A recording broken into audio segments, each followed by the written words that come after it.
Welcome to the live stream. If you're watching the VOD, welcome to the VOD.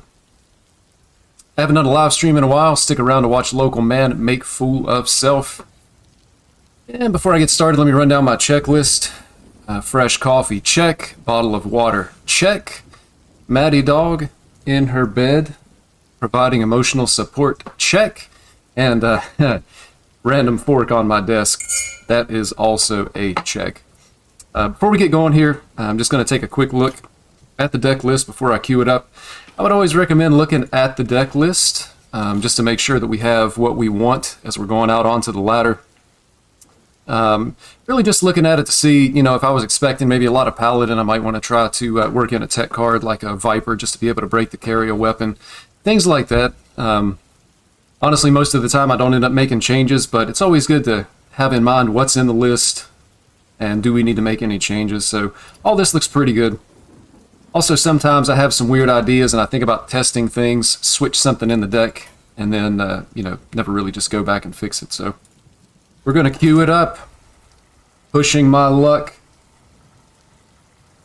here in High Legend. We're going to see if we can gain some ground, break back into the top 200, and hopefully have some fun along the way. That is what it's all about, having a little bit of fun here. No idea if anybody's actually going to show up to watch the live stream. Anybody viewing this might actually be watching the VOD, but we're always hopeful. If anybody does stop by, hopefully they say something in the chat and let me know you're around. Probably a long list of people I'd like to say thank you to, quote unquote, in person, if they would happen to show up.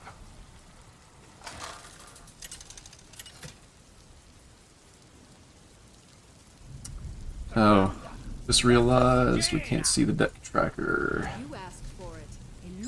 That is not the one. That is the one. Hey, look at me doing streamer things. Come on, bro. Bug on the first game. Gotta love it. Opponent showing mage could still be a rogue. Gonna keep one reconnaissance. Rest of it's gonna be a putback. Hopefully this fixes itself. Jackpot, reconnaissance, tradable. Hey! It actually fixed itself. That never happens. And now we have a bugged coin.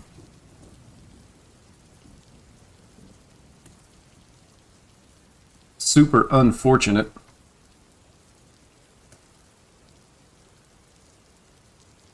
So pretty good hand here. We've got a tradable for turn 1.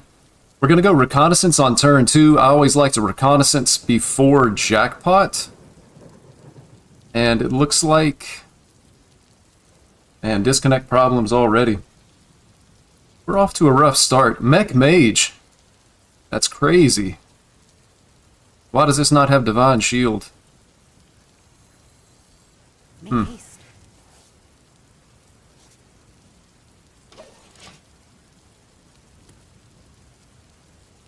It's going to be tough. I'm going to have to try to restart the client, I think. Usually when I have disconnect problems...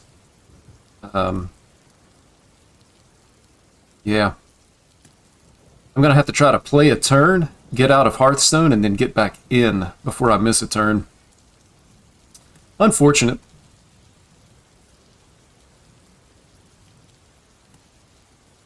Right, there's our disconnect. We're going to make a quick turn, and then without hitting the end turn button. So I always like to recon first, because recon can actually change the play next turn. And maybe I actually just prep the recon here. Oh, this is just unplayable.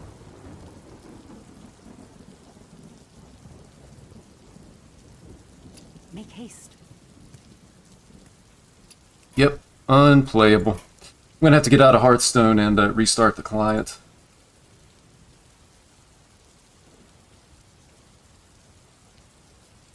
That is mega unfortunate.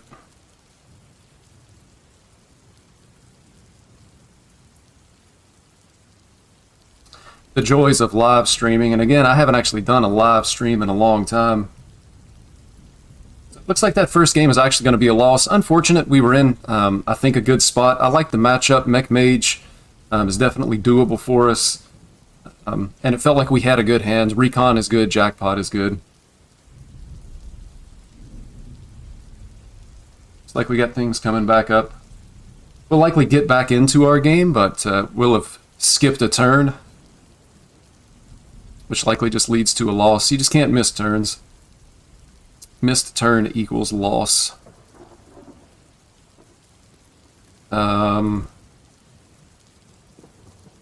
Actually, we're gonna keep playing this.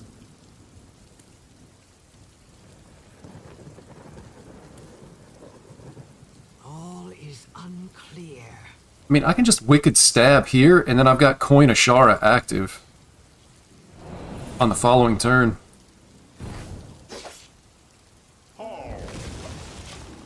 Looks a little bit weird. Let's see, deck tracker.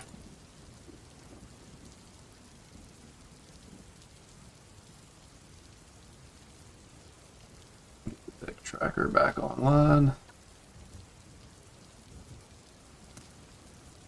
There we go.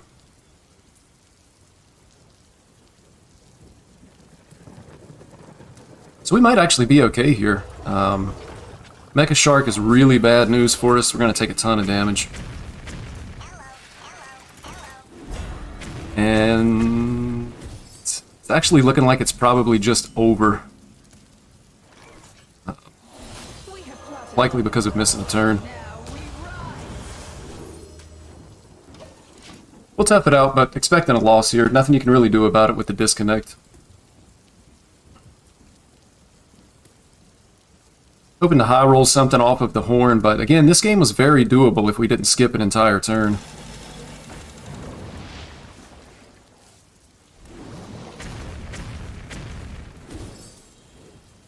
Our opponent's just going to put all damage into our face. Is there even any... I'm not sure that there's any Colossal that's good enough to be able to save us here. Our opponent has a full board.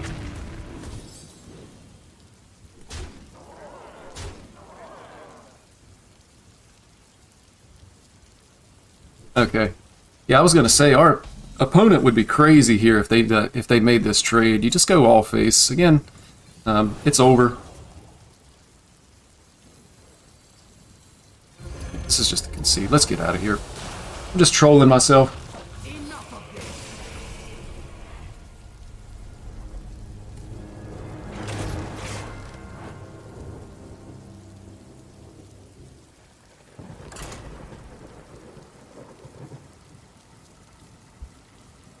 We're going back in again.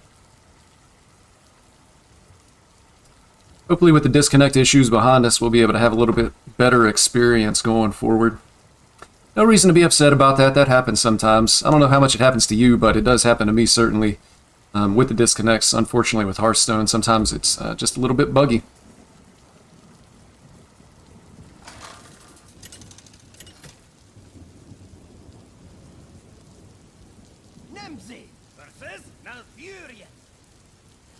Against Druid, Druid's at least a believable class. Could be alignments, could be the Lady Prester. We're going to get rid of all this. Again, we're looking for tradables, we're looking for reconnaissance, we're looking for jackpot, and then we would also keep null, so...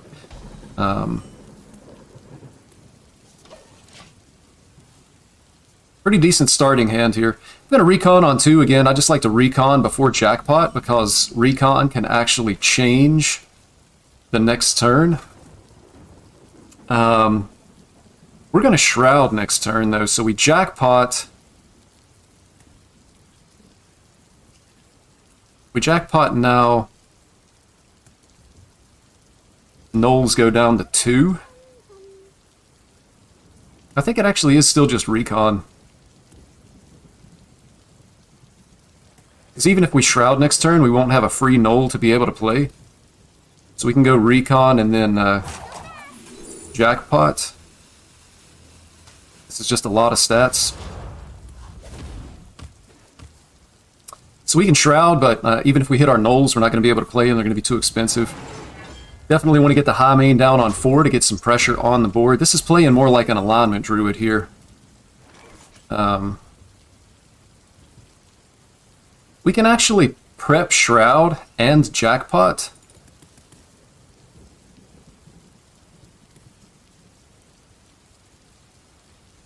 Have this on 4, contraband on 5, just to be able to get another high main could be a play as well.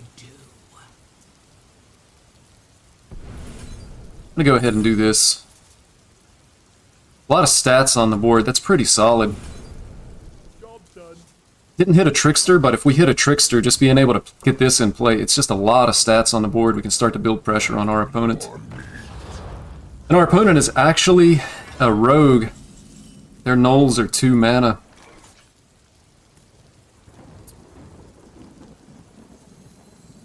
And we're just going to make the strongest play possible, which is to get this high main out on the board.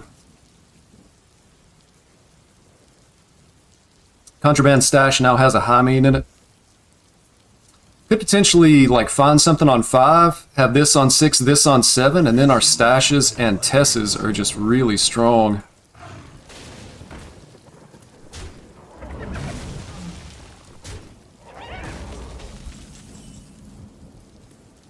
Scabs.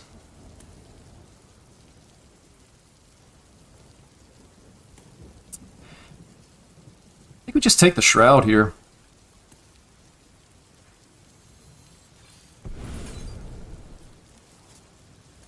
A Shara and a Trickster.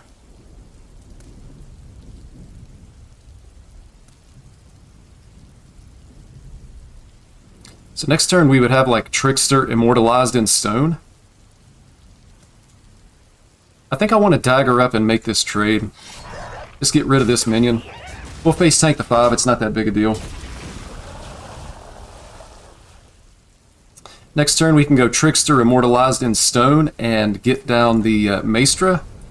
And then if they have Crab on 6, it's really not even that good for them. Plus we begin to pack more stuff into the contraband stash that we have in hand, so again, this just puts a ton of stats on the board. Next turn, we even have Tess Greymane to be able to get a lot of additional stuff in play. And I'm going to hold the weapon and pass turn here. No reason to swing, can't really do anything with it. We're likely not going to be equipping a weapon next turn. Now our opponent has Crab, but Crab is not... It's not bad, but it's not overwhelming for us.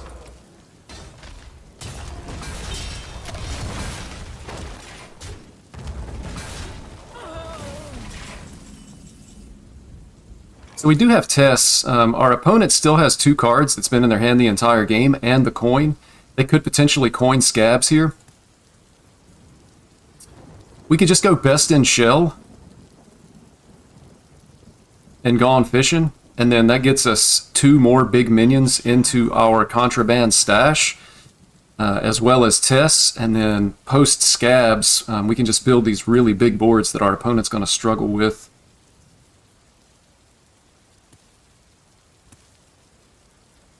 Other option would be hit Blood in the Water and make a trade. I think I like pumping up the contraband stash and the Tess though.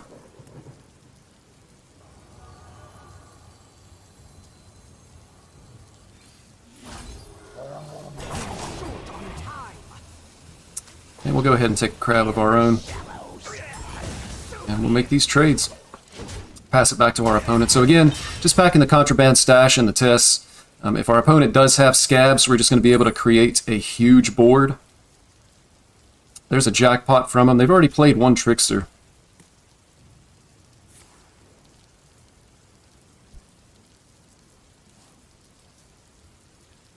Let's muddy the waters.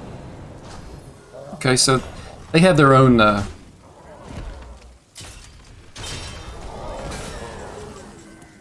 of these guys.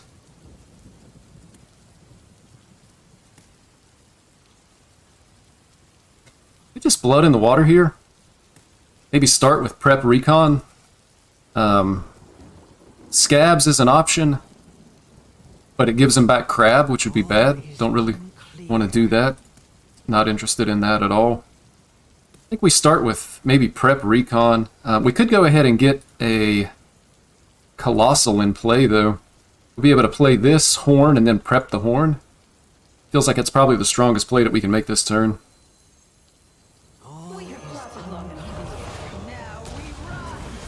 Also has the potential of being able to put a...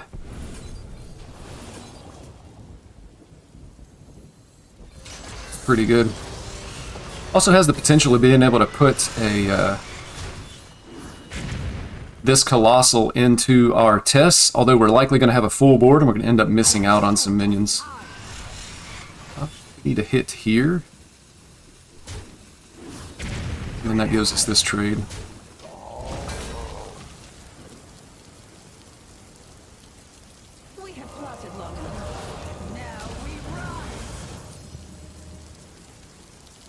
Opponent's making similar moves, and they'll be able to coin out their Colossal minion here.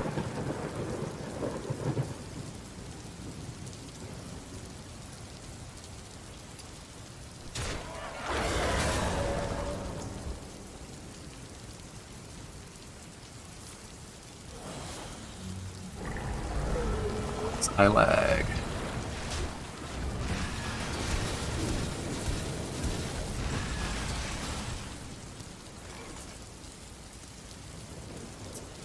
So,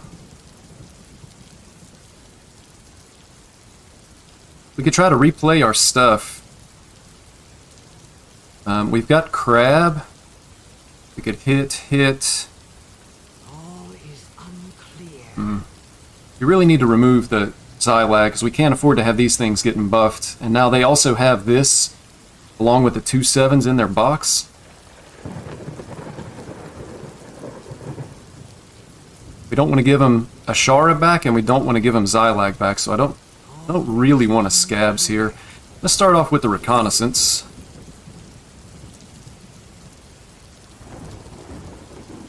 None of these are great. It's going to end up being one of the Rush minions for sure, though.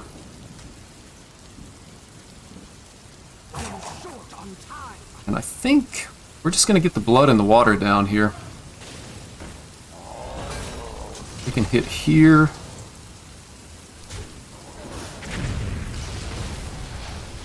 We can hit like this as well. This does leave 3 stalks on the board, but we do get rid of our opponent's ability to be able to make these better.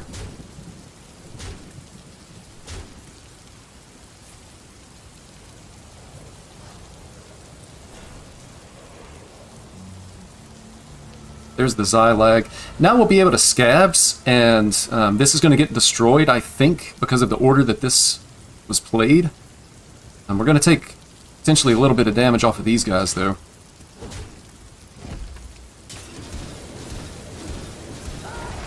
Pretty favorable outcome for us, and that's a nice top deck as well, so no question, we're just going to get the Scabs down here.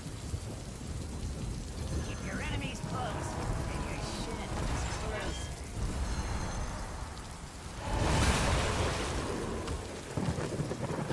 close. And not going to be able to hero power, just because there's nothing but to spend the mana on.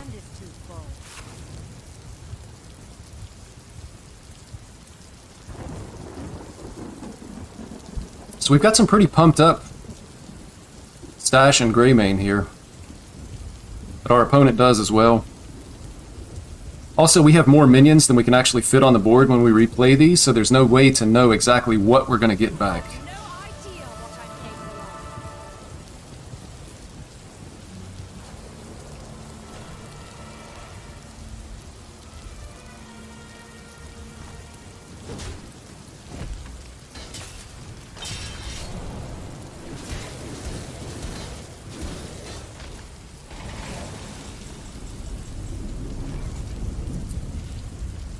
So, starting to think about checking for lethal now.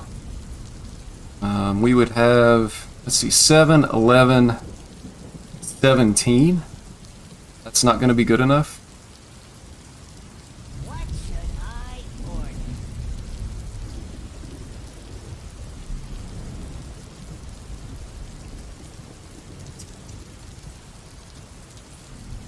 So I think we're going to make some trades here. Smash! gonna do this.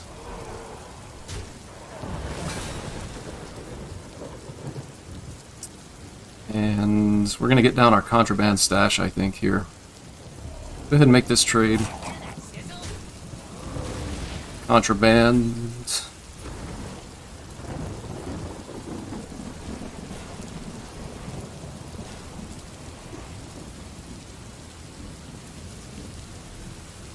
Unfortunately, we have to do this and just miss on the 5/5. We can't leave the Xylag on the board. That's just no way that that's correct. So, that was an order issue. I should have gone blood in the water first. I would have been able to remove... could have actually just ran it into this even to create the space on the board, so... Bit unfortunate there. Thought about my turn too much, went into the rope. That's not great. We do still have the potential to create a lot of damage from hand, though. Plus what we have on the board.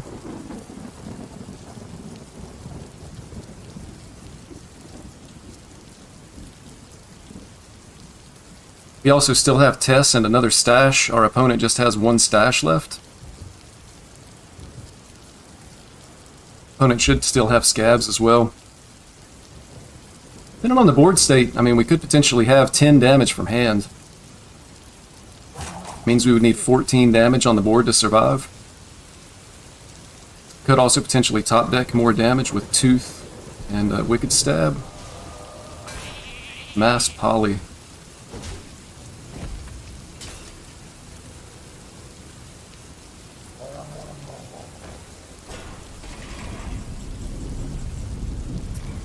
So we definitely do not have lethal. I think we're going to start off with the trade here. Need to try to play this turn a little bit faster than we did the last turn. There's a Tooth. That's going to be more damage in hand. We can actually set up an honorable kill with the Tooth just to see if we get potentially a better spell here.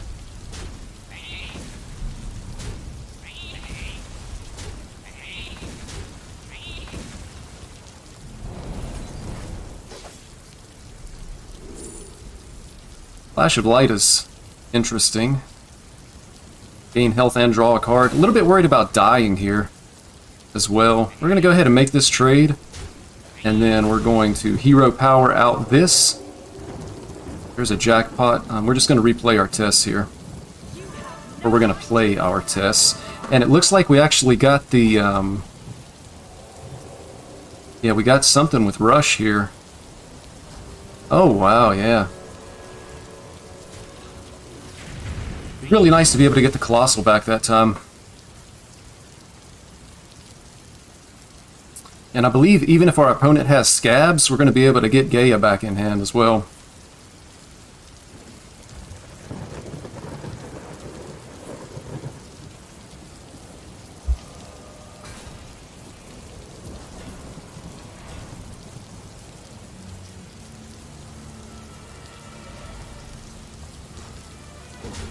That's our opponent's last stash, but unfortunately,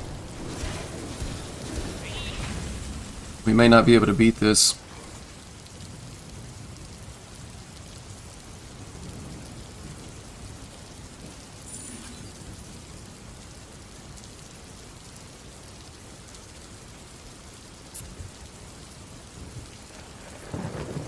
We can Siphon Soul here, and then Hero Power our stash. That means we'll trade all of these guys.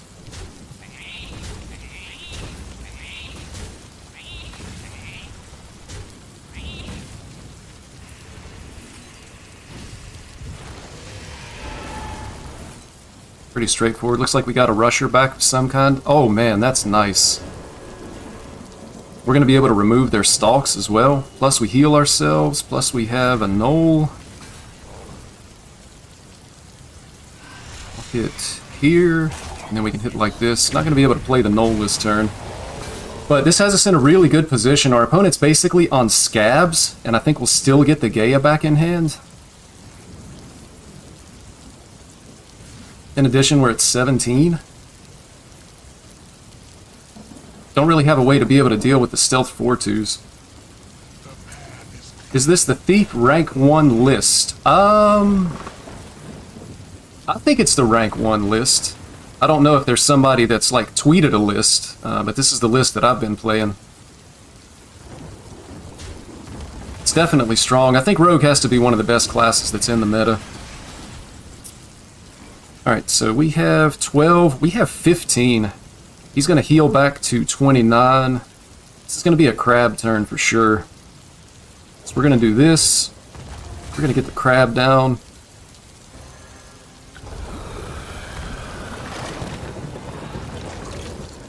We're going to hit there. I don't want to face tank this damage. Our opponent has not played any wicked stabs, so I need to be careful with what I'm doing here. And I also misplayed. I needed to kill this one first because I just healed it. That's a little bit unfortunate. That's what happens when you're not paying attention.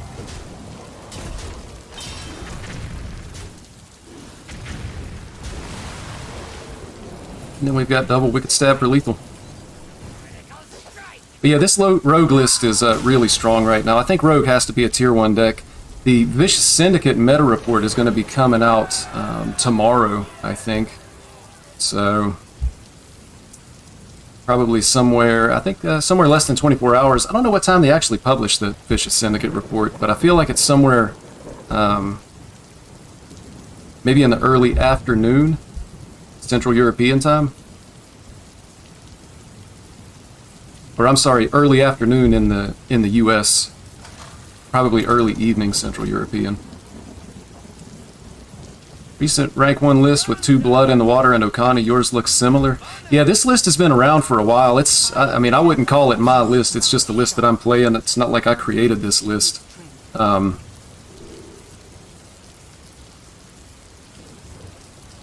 going to keep the recon here.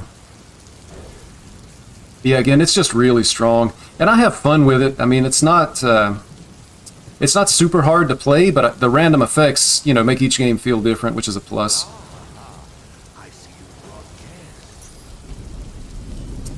Quest Hunter. It's going to pass turn, no tradable here. We'll likely just go ahead and recon next turn. Being able to recon and get minions for a contraband stash, a lot of times Quest Hunter can struggle if you're able to go wide with minions that don't die to explosive traps here.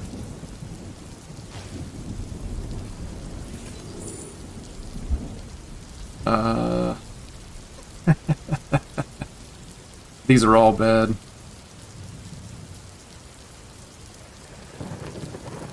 I'm gonna do this because it's free.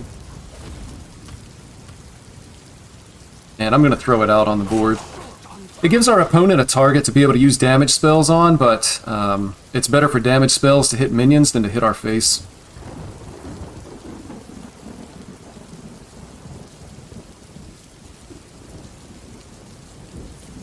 The moment is upon us.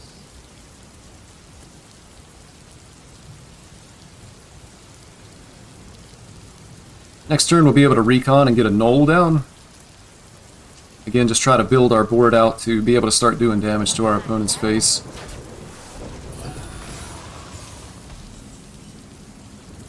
First secret in play. It's actually Ice Trap. Do we want to use the coin just to get the knoll on the board?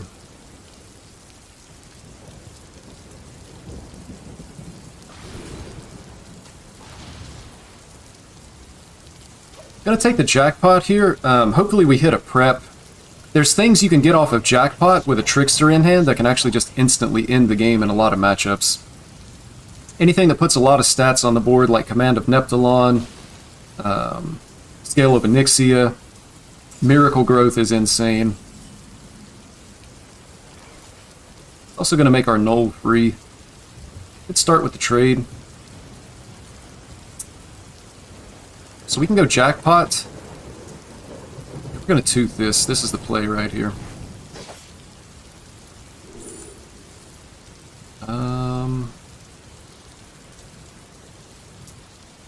This actually guarantees that we draw Queen of Shara. I think I'd rather have this, though. This is going to put healing in our contraband stash, which could actually end up being an issue at some point in this game. We're going to go ahead and jackpot. We're going to get this guy down. So interestingly enough here, I don't know that this ends the game, but we have more minions in our deck than our opponent has in theirs. So we can actually think about Trickster front lines. We could get Crab on the board. We would not necessarily want to pull like a Tess. We actually got Crab in hand. So what do we have left? Minion-wise that can be pulled. Maestra, second Trickster, Queen, second Knoll, and Tess. I don't think we actually want to put those on the board. Unless we thought it would just overwhelm our opponent. So we could coin Crab, or we could simply try to, like, Trickster party up, just to put a lot of stats on the board.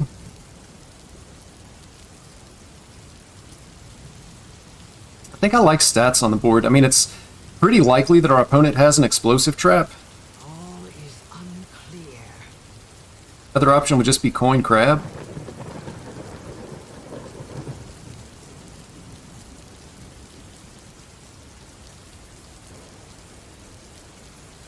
Short on time.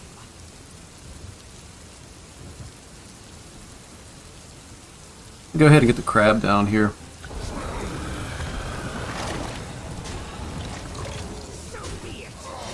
And we want to make sure we swing with the weapon because we're going to get another weapon off of this. Next turn we can go like Trickster party up and guard the city. It's also possible that our opponent just plays an explosive trap here, which makes it a lot less likely that they have second explosive. Best play for them would be if they played Tavish the hero.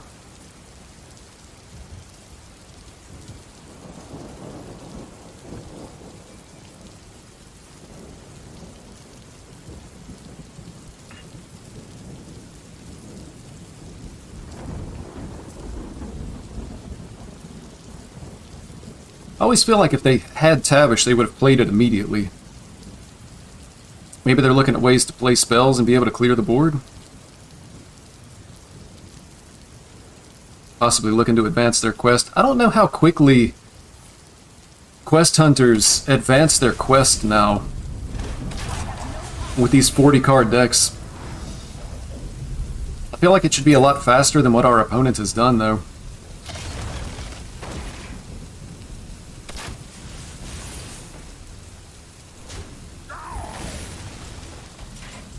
That could be a freezing trap.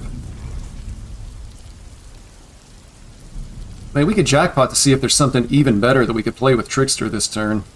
And jackpot also tests for like a second ice trap.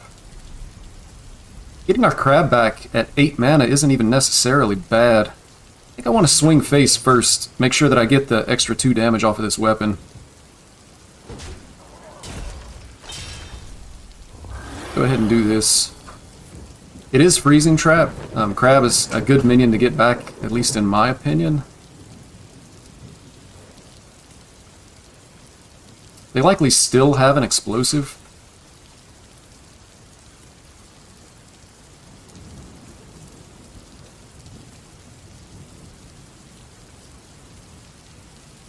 Go ahead and see what's in the jackpot. We actually hit a second party up. Let's muddy the waters. Did manage to get 1 Divine Shield. We also got 2 Spell Power. May not necessarily be irrelevant. Proving Grounds is bad, and Front Lines is bad, so 2 dead cards in hand. There's the explosive. Once first explosive is gone, I think we actually just replay...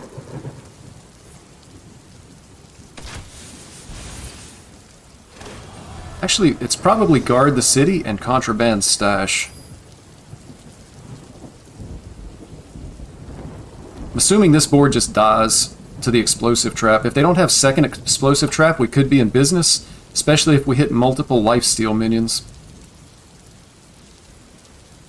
The danger is going to be our opponent completing the quest and then doing, 15, 18, 20 damage in a single turn.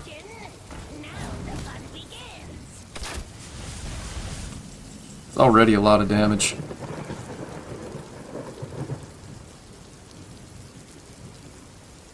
I think I light guard the city contraband stash, but we're going to need to check for this first. So we need to kill this guy.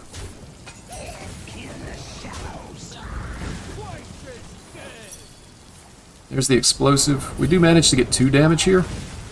They definitely complete the quest next turn.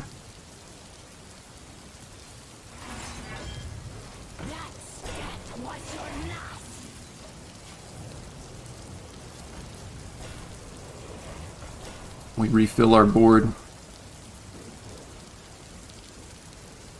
15 power in play, that's not enough.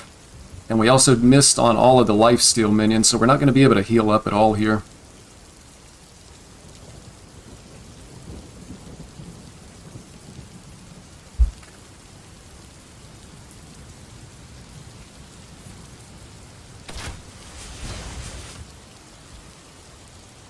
Pick me! I think this advances the quest now. It does.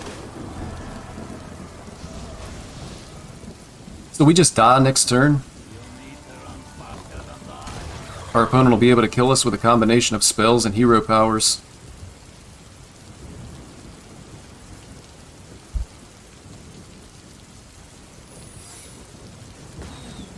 Could even be like second explosive here. Does blood in the water help us? There's no way we have lethal. Even if it's not explosive, there's probably going to be a, it could be freezing trap. I mean, 15. I need to check the recon to see what's in it.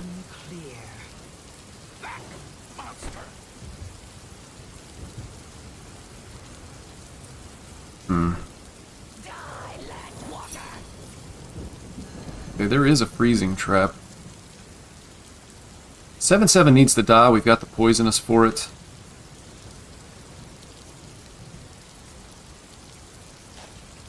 See what's in the box here.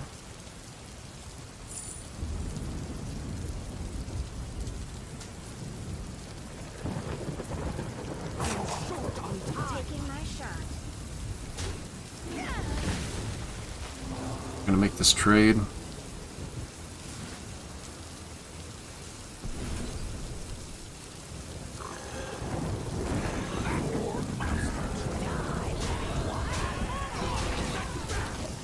Almost boomered out on that turn. I think we're just dead here, though. Highly unlikely that our opponent doesn't have enough spells to be able to kill us. If they can't kill us, we likely just win, though. But just super unlikely that they don't have enough spells to be able to kill us. Almost everything in this deck is a spell. Likely they have, like, quick shots and... yeah, exactly. I'm going to make him show me, though. Don't want to concede too early.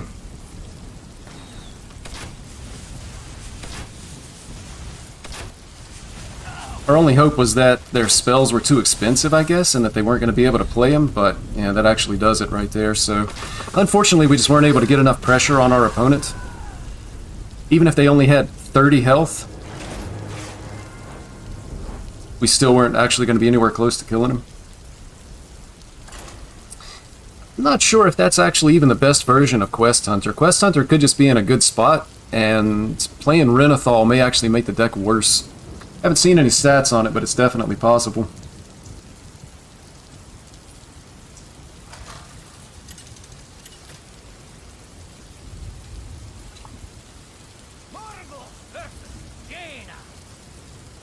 This is not always the answer.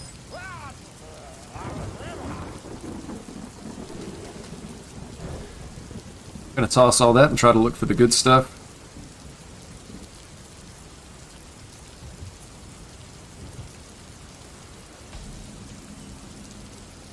Pretty decent chance that our opponent is rogue as well here. Unfortunately, there's still this issue with the golden portraits. Like, it's not gold. And I don't know what causes that now.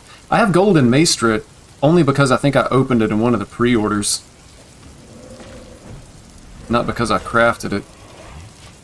I've wondered if golden maestrit is actually the problem. I'd wondered about just, like, disenchanting and crafting the regular version. I don't think it really matters. I'm not sure how much the mulligan changes for other decks in the meta. If they know your rogue versus if they don't know your rogue. I guess in this case it would change the mulligan if our opponent really thought we were shaman, but I would think if you see that, you know, you don't have those golden outlines, that they would know that you're rogue. But I guess maybe not everybody knows. The jackpot. So we can go jackpot, gone fishing.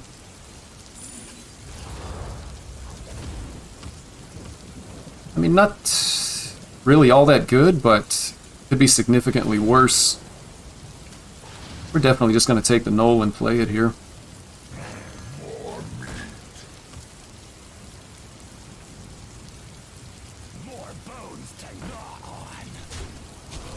So this is actually a mage. I think because our options are so limited, I think I actually dagger up and swing into this, and then Tooth of Nefarian. Our opponent's going to be able to play a Barbaric Sorceress on turn 5, and we don't have any way to be able to play all of our spells, so we're just going to have to live with it, what it looks like. So I'm just going to go ahead and take this damage to get the honor kill. See if we can find something that'll change the game.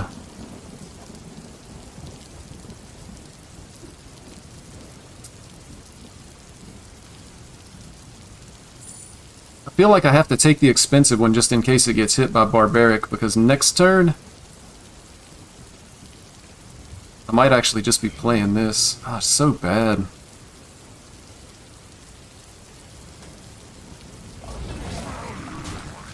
Yeah, we're just taking the expensive one here. The cost gets switched, at least it's not like the 1 mana Altar of Fire.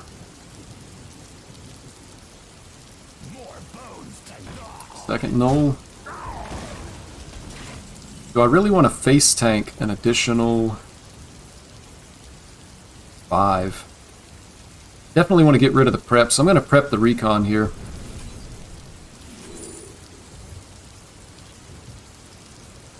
None of these are great.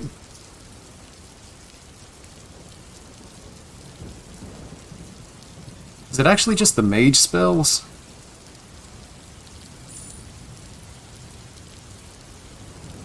If I can take this, I can still play the Force of Nature. That's going to be the best play that I can make this turn, unfortunately. And then I just have to face the 5.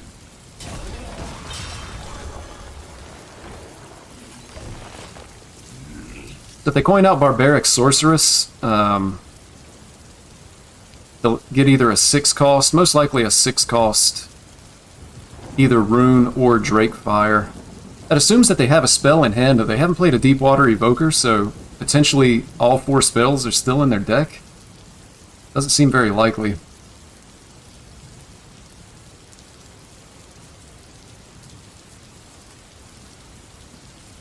Also, being at 19 doesn't exactly feel great.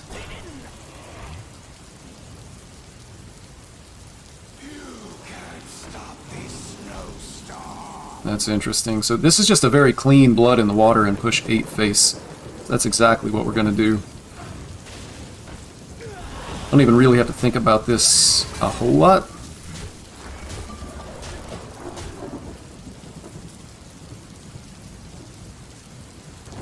They're still holding the coin as well here.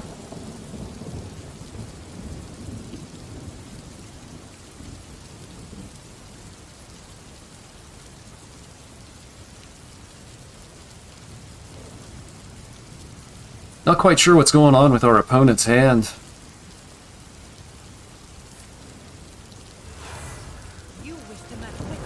Hero card. So they'll be able to get the honor kill. They choose not to take the honor kill this turn. That's interesting.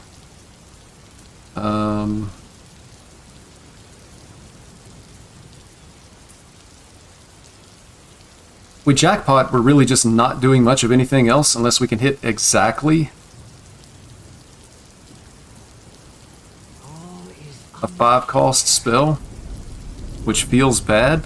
So I think our best play is actually just going to be Blood in the Water and get a null down on the board.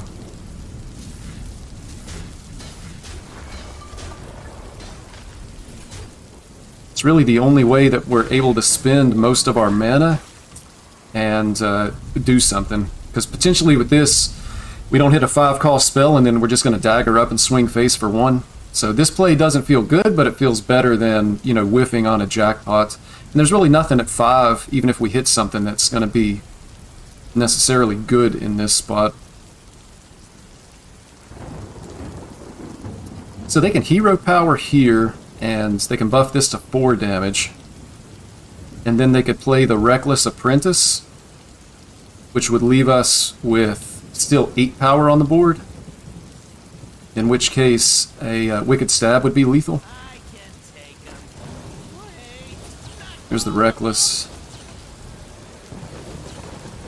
But now they'll be able to ping off the 5/5 as well.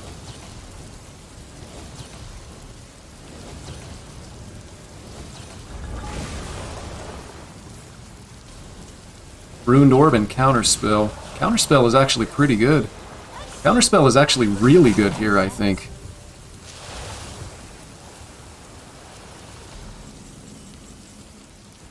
Shroud.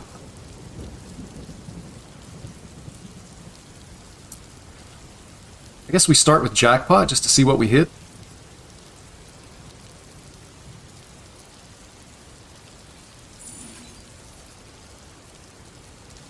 Siphon Soul and Scale.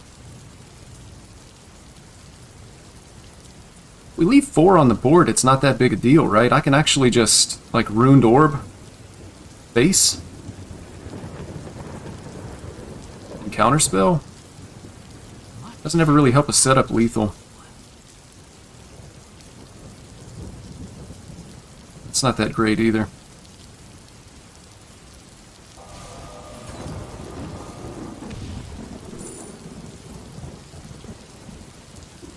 Blood in the Water for next turn.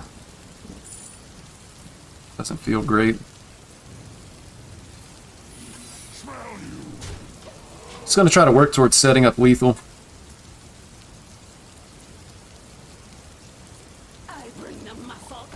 There's the Barbaric. They hit our Blood in the Water.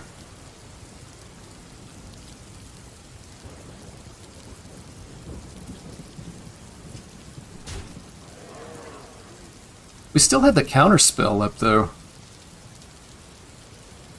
So we can Siphon Soul here.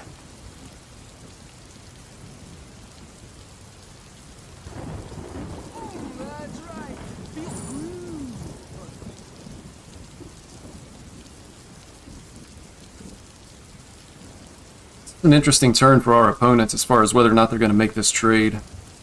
It has to be correct to trade here. There's no way you leave the 3/1 on the board if you're in their position.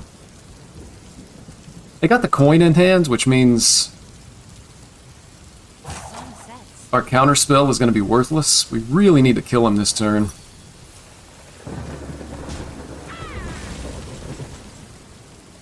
Here's Tess. There's nothing here that's good enough.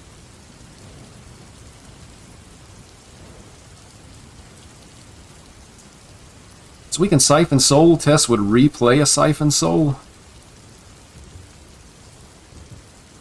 We haven't done anything else.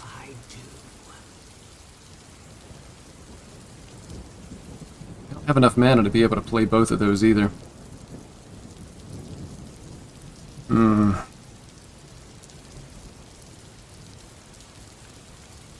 Scabs just doesn't do anything.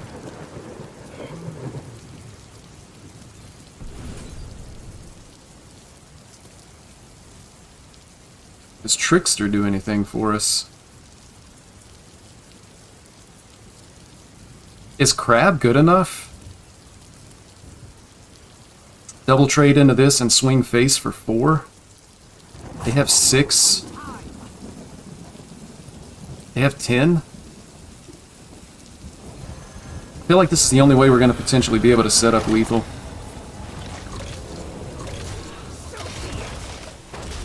Crab is stealthed. Maybe this is good enough, but they're likely going to have either a box or a... we know they have a spell, it's just a matter of which one it is, either the dragons or the box. It is the box. It looks like we actually just died.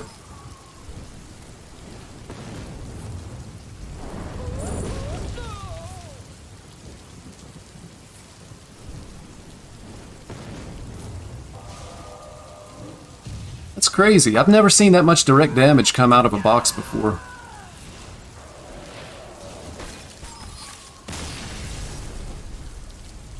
No card draw, no secrets, just 2 fireballs face and a ruined orb face.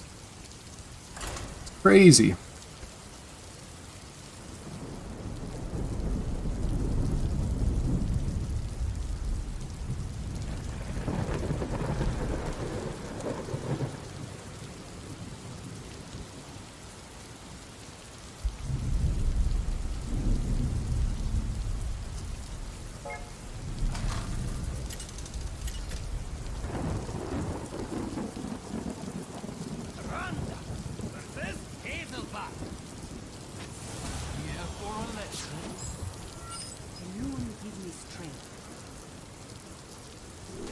Alright, none of this is good enough.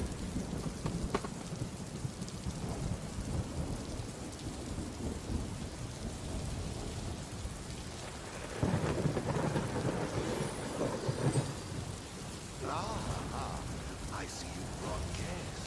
40 health druid. I feel like I'm expecting the Lady Prester druid on this.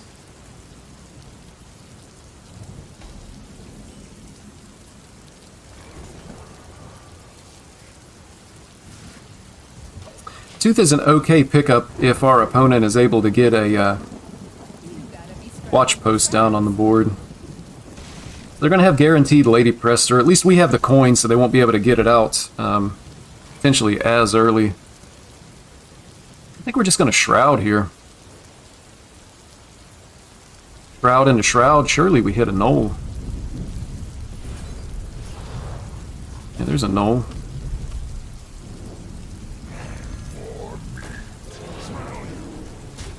Go ahead and make the trade. Could potentially pick up a second Knoll.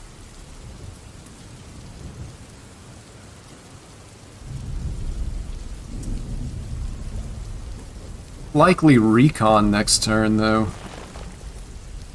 Opponent could have Innervate Prester. I've actually had to face Prester as early as turn 3 in the past, which never feels good.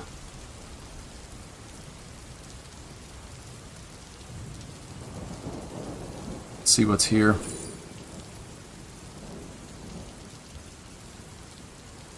Ordering for turn 6. We could get this in play immediately.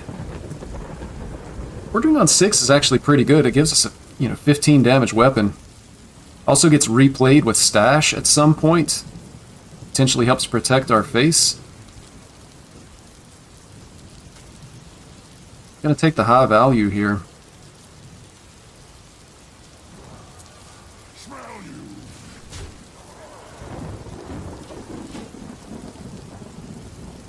Should have traded first. We could have played Jackpot this turn and maybe hit something to play with the Trickster.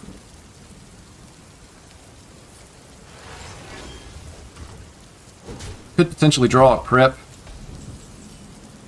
There's the prep, so we're going to prep Jackpot, and then hopefully we hit something to be able to play with the Trickster.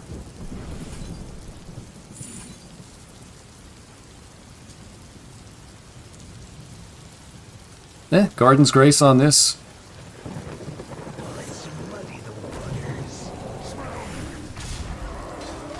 Got an 8-8 with Divine Shield in play. That feels good. Next turn, likely just coin Forging. It's going to give us 2 big minions, and we're going to have a weapon. I don't think anybody's actually put any kind of Ooze or a Viper in this deck. We just ignore the Prester and push 10 face. We're also going to get a Knoll in play.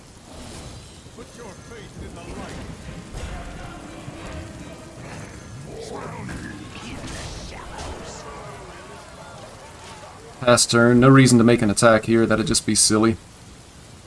Have 7 damage from hand. Potentially 8 with the hero power. Our opponent's going to have to find something to not die next turn.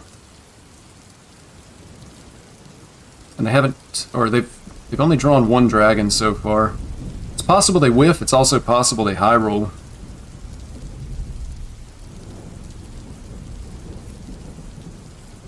Feels like we've likely high rolled on some of our discovers. They heal for 8. The Seed Lord be its own treasure.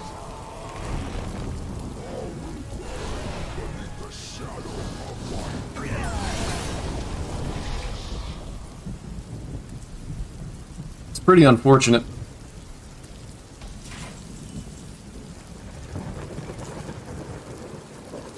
I would really like a minion in play before I played this contraband stash, simply because I'd like to be able to guarantee that the Garden's Grace lands on a minion, specifically on my minion.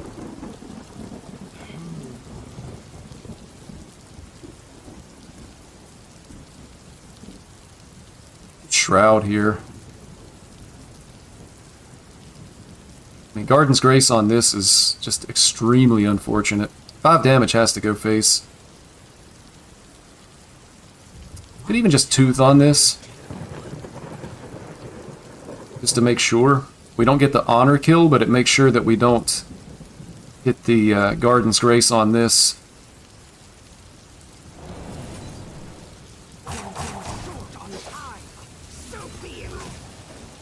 Ordering first. Ordering first. So again, a bit of a high roll from us there.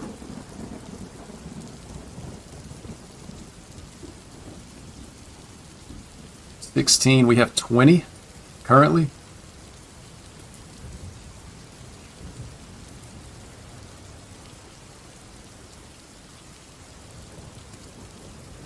Our opponent now has 4 dragons that were created by Lady Prester. Continuing to heal. Discover a dragon. That's a lot less impactful when they don't have Guff in play.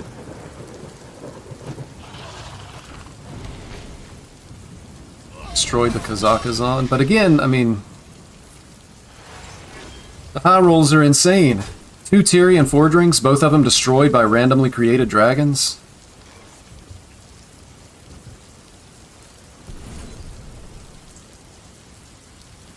Trickster and Queen.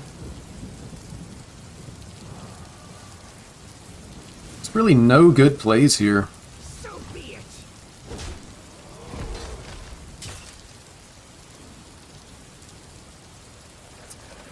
No good plays. Unfortunate. We need our opponent to blank out on these dragons, not hit Guff, not hit card draw. There's no way we can ever play Scabs because we can't afford to give our opponent these dragons back.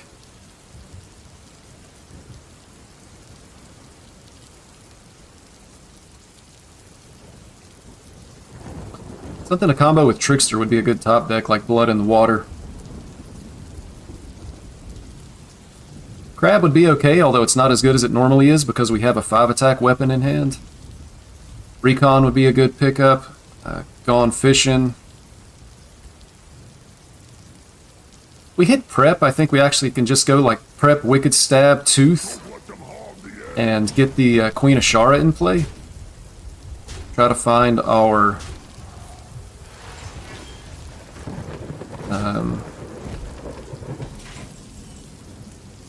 yeah, I think we're going to be getting the... We're going to get the Queen of Shara in play so that we can get our horn. So Prep, Wicked Stab, Tooth, and Queen.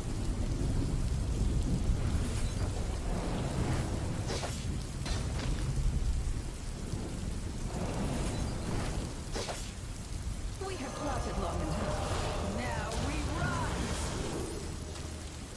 So be it.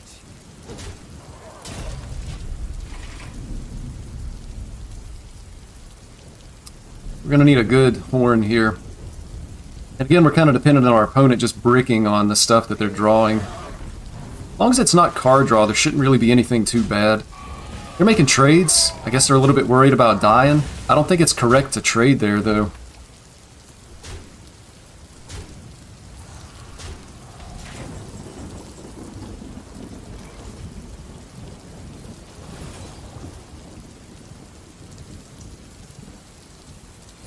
It's pretty good. We actually swing here to try to protect some stalks.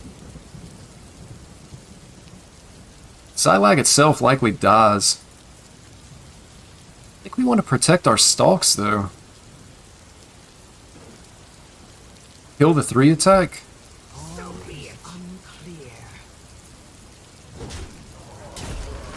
You can't always trust what you see. Wow, full board clear. That's insane.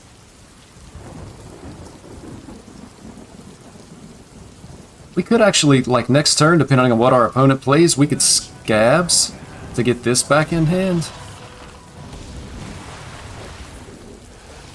Oh wow. This is really good for us. Is there a lethal here? These go to 3, that's 9.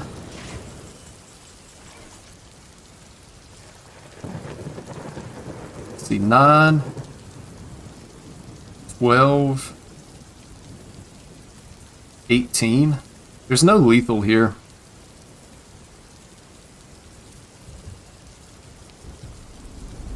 What shall I do? I'm not even sure we can afford to take 4, because if we go to 8 and they top deck like another Alex Straza Lifebinder, we could die. So I think we actually have to make the trades like this.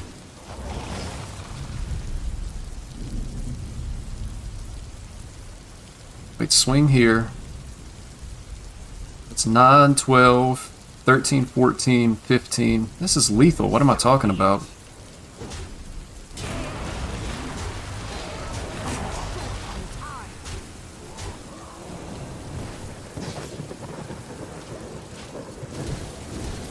Almost missed lethal here, not thinking about the 1/2s actually being able to attack. I was only counting their shooting damage and not their attacking damage. But we saw it just in the nick of time. Our opponent probably thinks we were BMing. We're actually just not that smart. Unfortunate, but it does happen.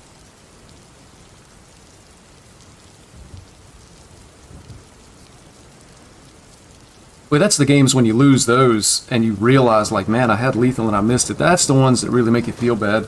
Those are the ones, too, that, for me at least, it puts me in, like, a negative mental state, and I feel like I play worse after that. Because then I start thinking, well, if I had won that match, I would be facing a different opponent. It just changes everything. Because a lot of times, right after a loss, you queue up, say, into a bad matchup, and if you had won the previous game, likely you queue into a different opponent, which would be a different matchup. Start overthinking it and then just continuously play worse and worse. Pretty bad hand here. Likely just going to hero power into Shroud on 3, no tradables. So right now our Null is worth 4. And on the top deck could be worth 3, and even with 2 rogue minions on this, the cheapest our Null would be is 1. So we're basically doing nothing until turn 4.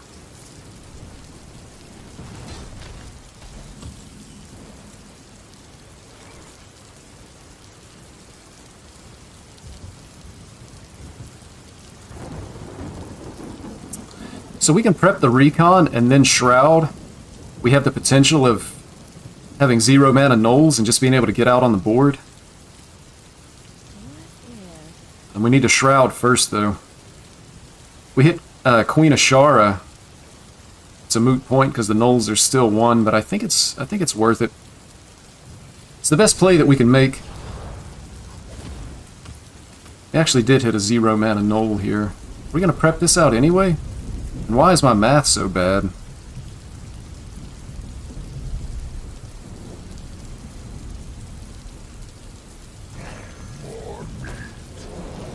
We're gonna get the Nola in play, but I'm not gonna use the prep this turn. Stop this snowstorm. Why is my math so bad? Now we prep the recon. Potentially we could take as high as a 6-drop.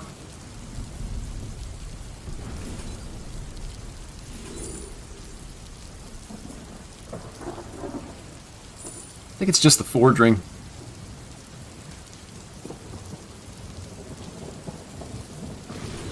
But we can fish up. We don't really need a trickster. Shara in hand.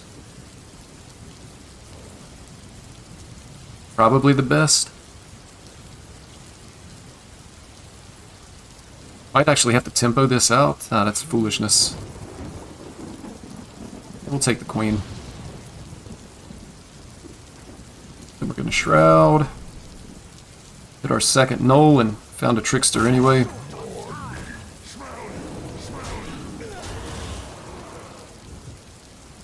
So our opponent still has a coin. They could coin the barbaric, and we have a 5 and a 6.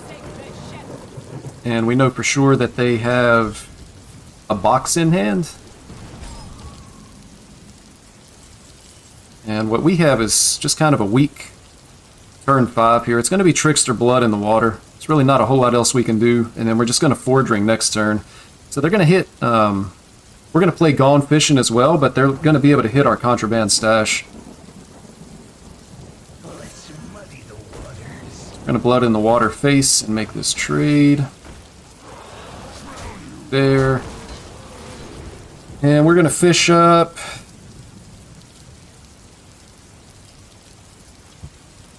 We're going to fish up the second Trickster. We're going to get hit with a 9 or 10 mana Contraband Stash. Trickster kind of makes that a moot point. The only thing that's going to be in it is going to be a Tyrion Forge Ring, but the Tyrion's going to potentially be a lot of damage with that 5/3. Here's the Barbaric. And it looks like they actually hit the dragons. I think that's good for us. We also have Queen Ashara already, though. Interesting turn because of how many options we have here. We could just Forge Ring and trade a lot of minions into this. We could Crab. Or we could get down the Ashara and try to have a Colossal for next turn. I think Crab is the strongest, though. Puts the most pressure on the board. And they're likely going to be playing the Drakefire Amulet for 2 dragons. And then next turn we can actually jackpot, and we would have the Trickster. This lets us push the most damage face as well. I'm going to tank for 3.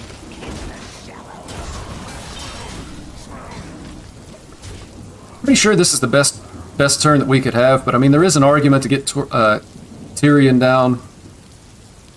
There's an argument to get this down. It has to be this, though. This is correct.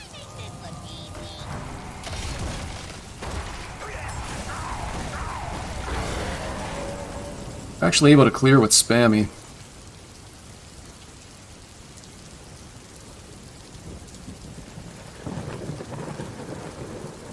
We can actually get the Colossal down this turn. Thanks to the prep. We'll prep the Horn, and then we'll be able to play whatever Colossal we have.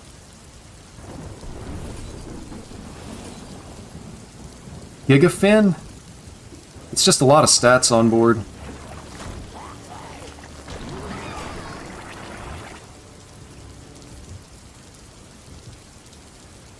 So be it. I don't think there's any reason to swing here. We're not going to be equipping another weapon, most likely. Could top deck Cutlass. Guess we could top deck Cutlass. It might make a difference. We're going to swing. Go ahead and push the 2. Lethal on board. They could potentially whiff on the dragons. They don't have enough mana to be able to play a Rune of the Archmage. They need Taunt here. They actually missed on the Taunt. Stats on the board tend to win games.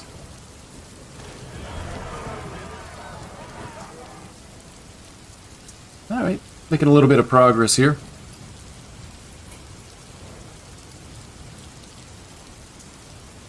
Nobody's on. Alright, I'm going to step away just for a moment while we're in queue here. Right back.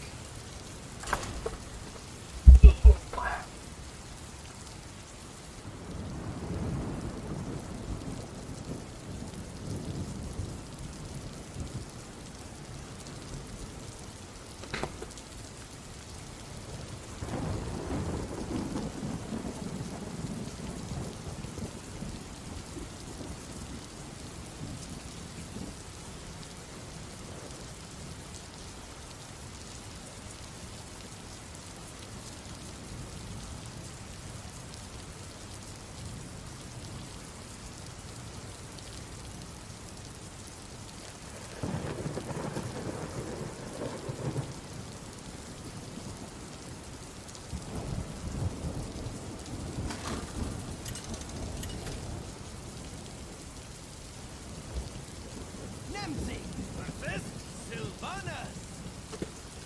The penalty for treason is death. Let's have some. We keep the tradable. Recon... I actually like keeping reconnaissance. Because there's so many times I feel like you get a minion off of reconnaissance and just being able to put it in your contraband stash ends up being pretty strong. But it also removes Maestra, and it only discounts Null by 1, but I think I'm still keeping it. Potentially it gets discounted to just 1 mana if we don't draw any other spells. With Jackpot in hand, it's definitely feels fine.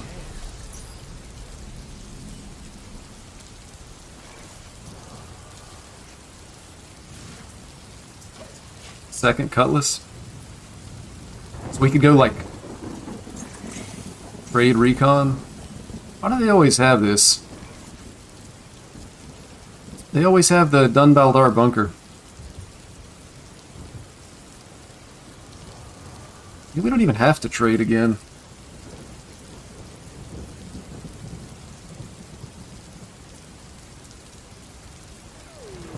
But we're going to anyway. Come on, dude.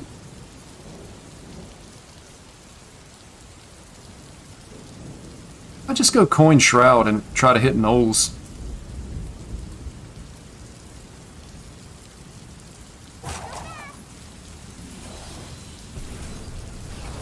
No Knolls.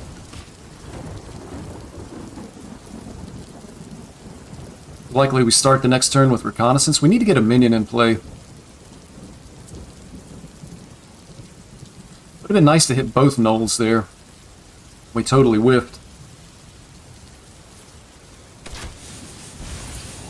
We're already taking damage face. Jackpot's going to be the play here because we might be able to get something that just blows our opponent out of the game now that we have Trickster in hand. So I'm going to Jackpot first. What shall I do? I'm going to Recon first. This can potentially change our play. There's nothing that we're going to be able to actually fit in this turn because we have to Jackpot. I think this is going to be our best chance of winning the game. We're going to have to high roll in order to beat this deck.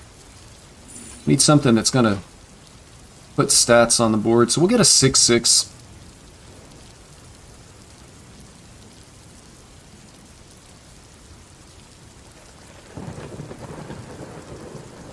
Nourish isn't very good. We'll likely never play this. We're not going to have time to spend 5 mana on ramp or drawing cards, I don't think.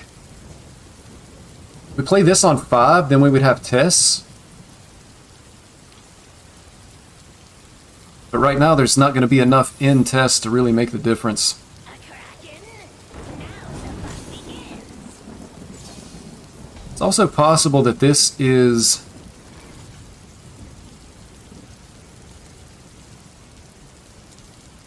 Ice Trap, and if it's Ice Trap, it just totally destroys us here. So we have to test with Tooth.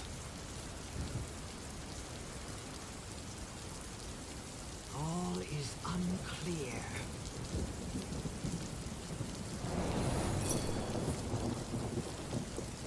Here's an ice trap.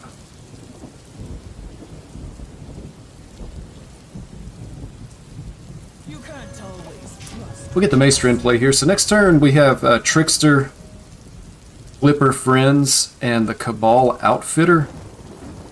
We're just taking so much damage. Our opponent's still at full health. They're advancing the quest. We have no board, no pressure whatsoever. Matchup is so hard. At least it's been hard the exact 2 times that we played it today. Surely there's not a second ice trap. I'm not playing around second ice trap in a 40 card deck. Let's muddy the waters.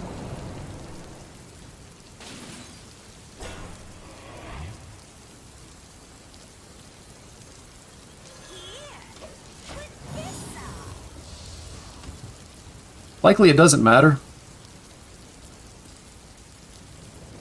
Just because we're so low on health, we're already down at 15. We're likely dead in 2 to 3 turns, no matter what happens.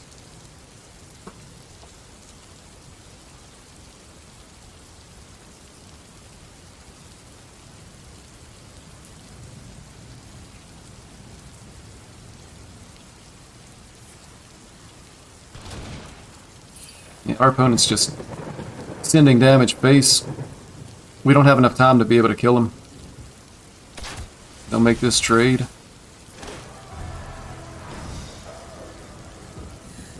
Well, they don't even have to make the trade. They just push another 3 damage face. Yeah, we've lost. There's no reason to stand here and punish ourselves.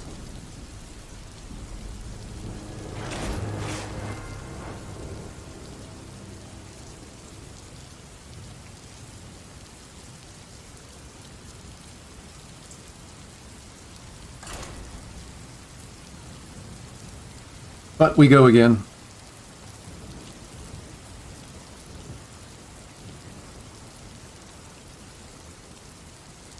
I can't tell if my eyes are blurry or if my face cam is blurry now.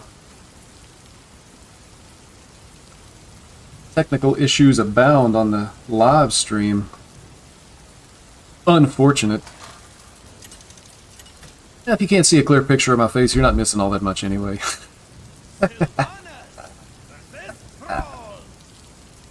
My elements are frightful. The penalty for treason is death. Versus Shaman. I'm still keeping Recon. I really need to look up the stats on that. I don't know that it's correct. Just like it. That's part of the problem, though. Sometimes you run into play patterns that you really like, and they're not correct, and it ends up costing you win percentage.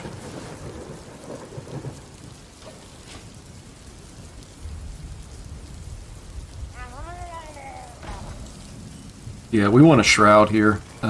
We need Knolls. And likely we're going to prep Recon and try to get a low-cost minion, because we're going to have to be able to fight for the board here. Knolls! Missed everything. Come on, dude.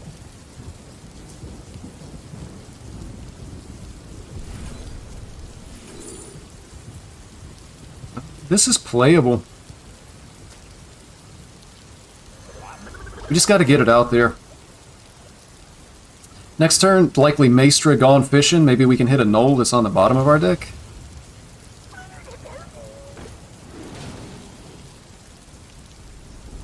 It's not looking good.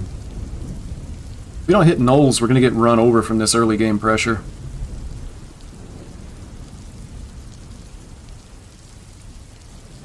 We'll be able to play Ashara on 5 and Colossal on 6, but it may not be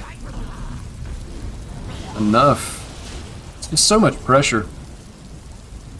Trickster does nothing. We hit a Knoll. We need to remove the Rusher.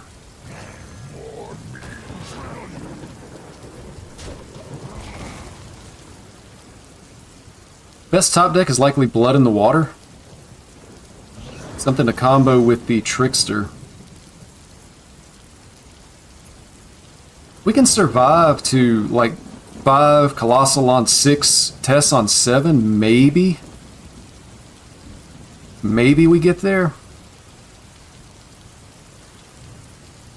The concern now is just taking too much damage.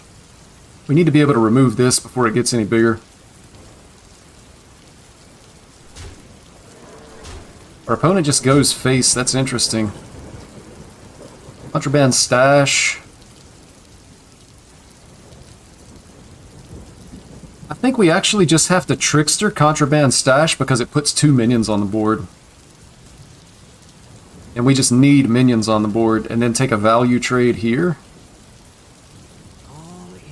If they have Fungalmancer, it ends up being really bad for us, but... Show me that face.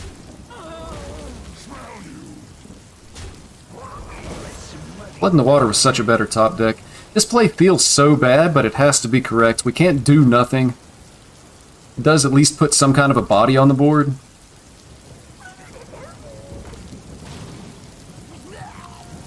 They do have a Fungalmancer and a War Leader.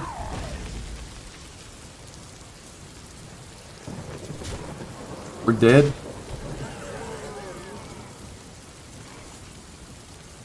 We're actually dead. Just didn't get the tools we needed to be able to fight for the board that game and got ran over by a very aggressive version of Murloc Shaman. Reconnaissance was bad. We needed to hit a knoll off of the Shroud of Concealment. Is there anything else we could have done differently that would have caused a different outcome that game? Our plays were so limited because we drew expensive stuff. Ashara, Tess, Contraband Stash, Krakatoa. It's like we were drawing all of the highest cost stuff in our deck.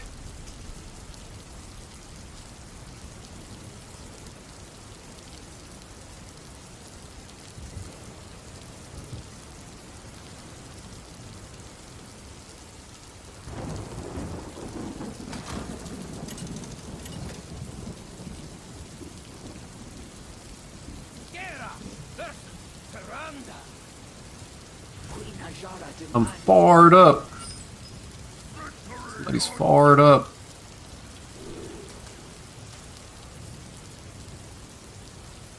Alright, I'm tossing the Reconnaissance this time.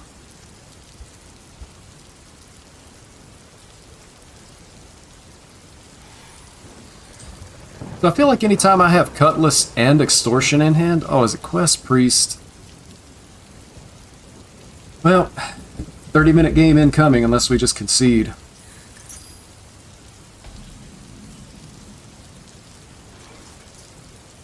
I'm going to trade the Extortion first just because I don't want to discount that.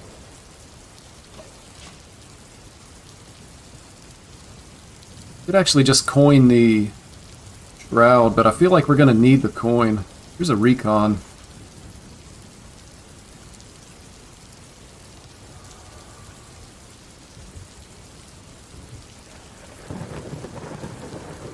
We're going to go ahead and trade.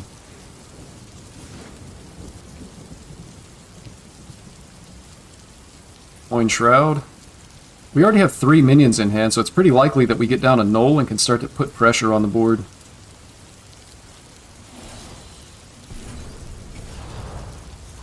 Alright, so we do hit 1 Knoll.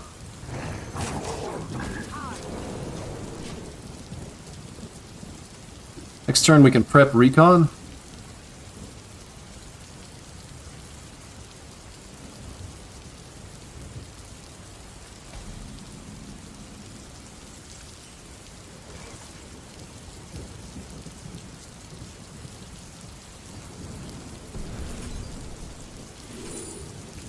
I think we just want to get the 5/5 in play for the most stats here.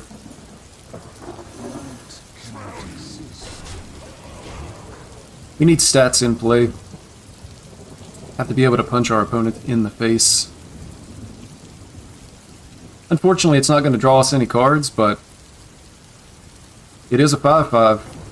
It also puts a 5/5 in our tests and future contraband stashes. This is just bad.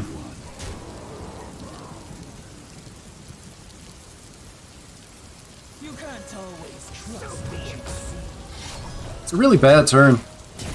We are still able to add another minion to the board to get more stats out there and hopefully continue to pressure our opponent, but the turn just felt super weak.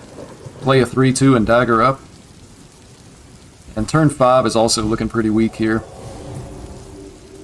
Let's see what side of the bed I walk on. Second Knoll is good. I can swing and Tooth of Nefarian. The question is, do I prep?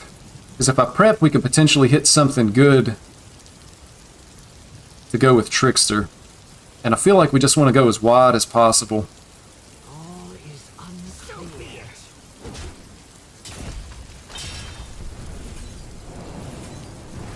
Come on, something good.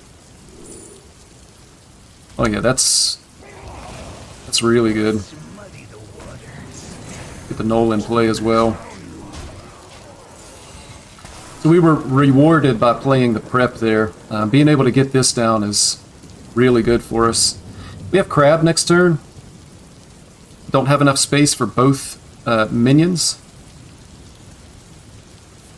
We'll also have Tess. If we can wait on Tess, we'll actually be able to replay a Wild Paw Cavern. Let's see what side of the bed I walk on. Shroud. Just a good Crab turn. We'll be able to push 10 and clear the board.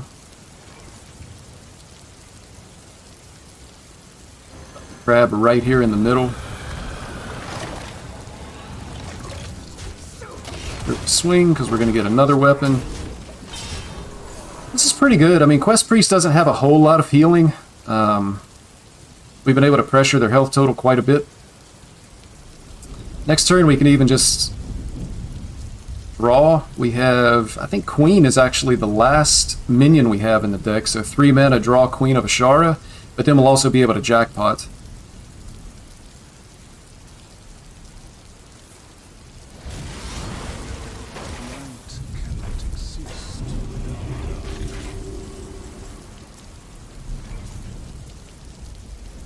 Question is Tess worth,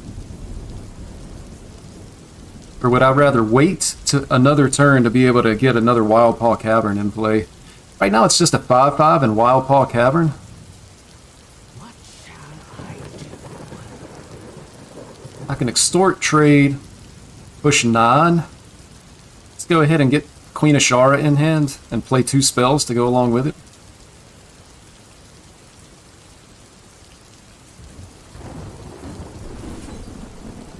We had another Trickster.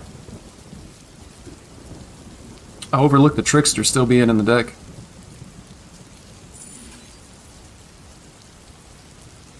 Neither of those are great. Definitely don't want to play this because that'll be clearing our own board, but getting a 5/5 will be acceptable.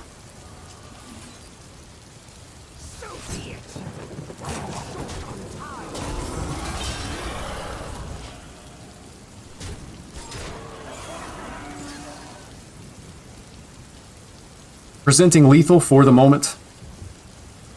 Next turn we've got Tess. That'll get us the 5/5 as well as another Wild Paw Cavern in play.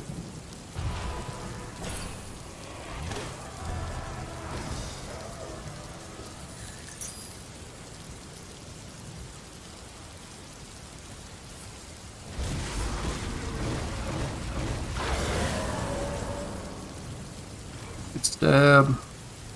There's no lethal here.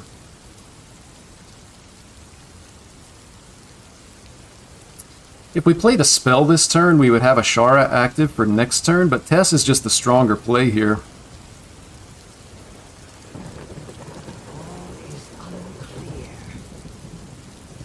Could go Trickster and the 5/5.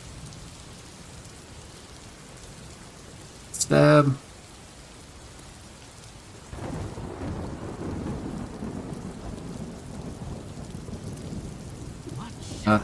It has to be this. This is just the strongest play that we can make this turn.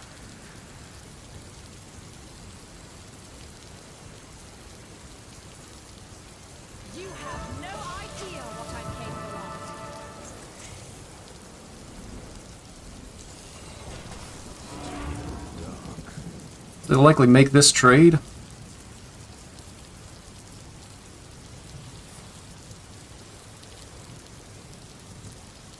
Next turn we can get the 5/5 in play with a Trickster, and then we'll have a Shara on turn 9. We'll be able to get down the Colossal minion.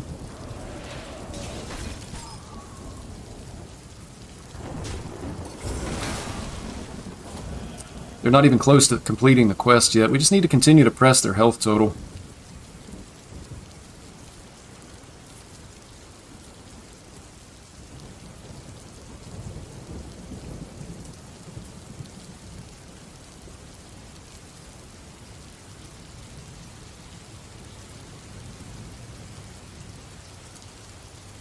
We can actually go Trickster, Protect the Innocent, and play Queen Ashara this turn, and that gives us Horn Colossal the following turn.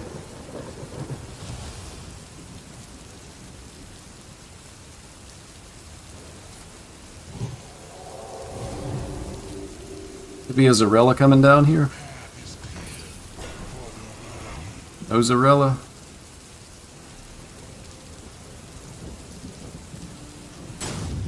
Trade, Trickster 5/5. There's a Contraband Stash as well.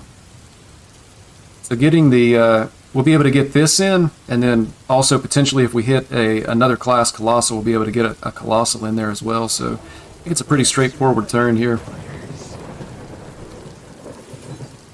line fortified. Watch and learn. Now we rise. And I think Colossal is definitely the play. We're not going to have enough cards or spells in hand for the weapon to really be able to pay off. Again, just trying to pressure our opponent from the board. They still need a 5 cost to be able to advance the quest. You think this is your time? It is mine. Front line fortified.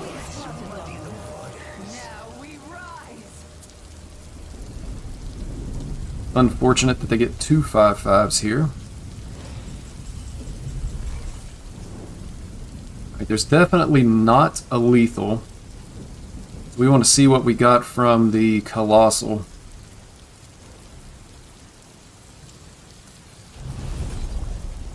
Gigafin?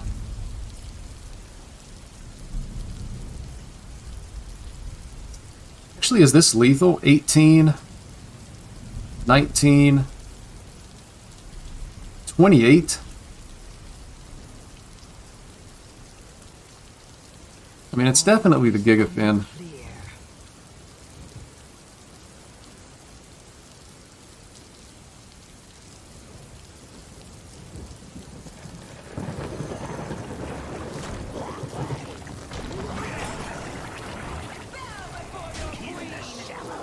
Take them head on. So be it. I'm short on time. I feel like I need to save the Wicked Stab and the Tooth. We're floating mana.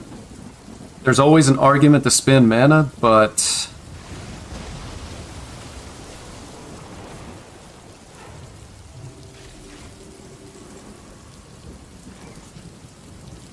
we likely just weren't going to get there. 10 cards in deck. Wicked Stab actually gives us lethal. I think it's worth it to take a look.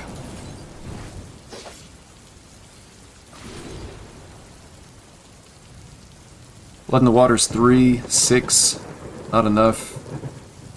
What did they actually get back? They get back a Murazond?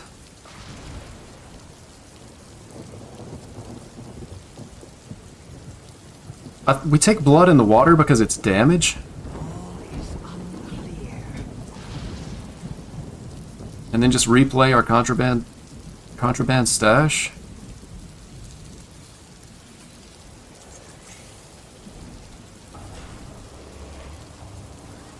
This is again just a lot of stats on the board.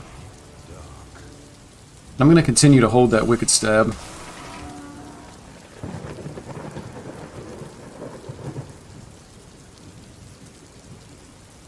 They still need a 5-cost card to advance the quest.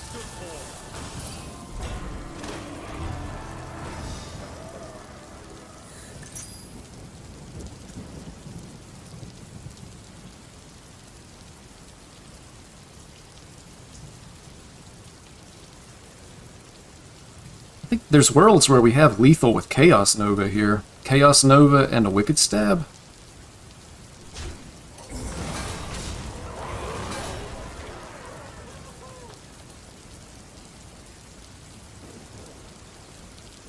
Trade. Hit. Light cannot exist. That stops it, I think. Oh. Well, all you have to do is top deck second Wicked Stab.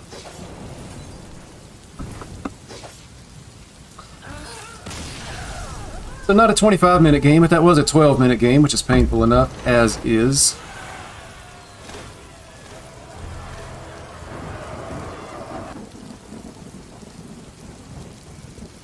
I can't imagine sitting down and just queuing up game after game after game of the Quest Priest.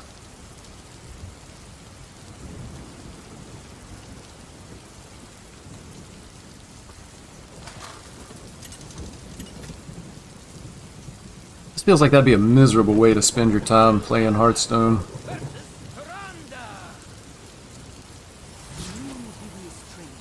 A penalty for trees. Meanwhile, my webcam continues to look like I need to clean the lens. Or either my eyes are blurry, maybe I'm just tired. Had you stressed there for a second? You gotta keep the faith, man. Believe in the heart of the cards. Hope you're doing well today.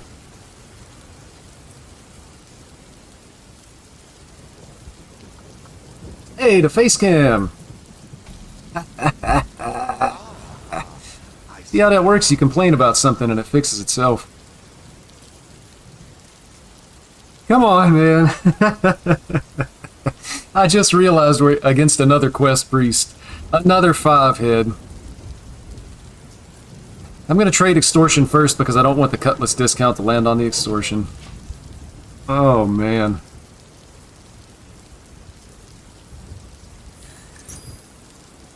What's wrong with people?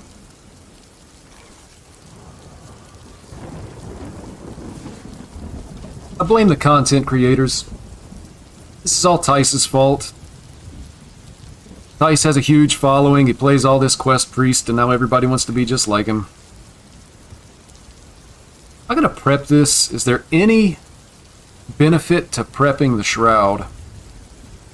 We have 2 minions in hand, that makes it more likely we hit Knolls. If we miss on Knoll, we could potentially have a Maestra that could go into play this turn. Is that worth a prep, though?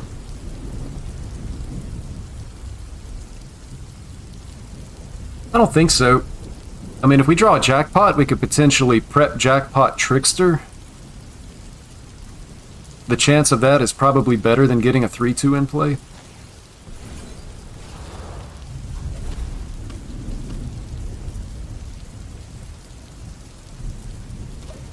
Unfortunate, I still think it was correct.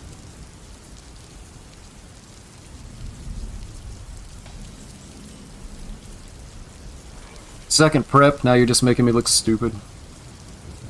You can't always trust what you see. Are we gonna swing here? I think we swing. This deck typically doesn't want to hero power all that much. You won't see Quest Priest using their hero power. They're really just trying to advance their quest and spending their mana on other things. So it's possible that this 1 damage is actually going to stick. It's also possible that I might have to hero power again next turn because my hand is in an unfortunate place. I think we definitely prepped the recon here.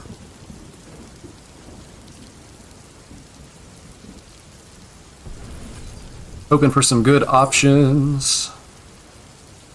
I think we just take the biggest minion. We can play this immediately.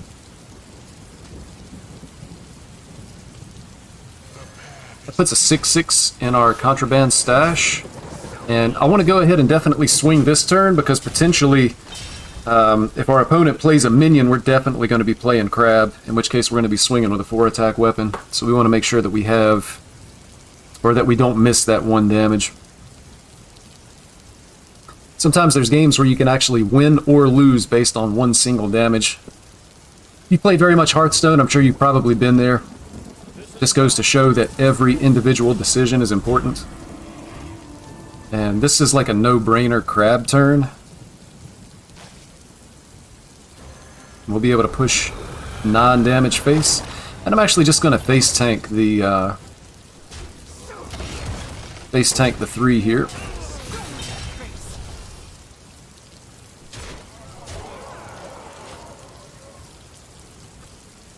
We got a nice little board. Try to force our opponent to do something. Problem is, we need like a jackpot or a blood in the water to be able to combo with these tricksters. Otherwise, they're just dead cards in our hand. Could potentially play Stash. There's only a 6/6 in it, but we definitely don't want to be floating this much mana.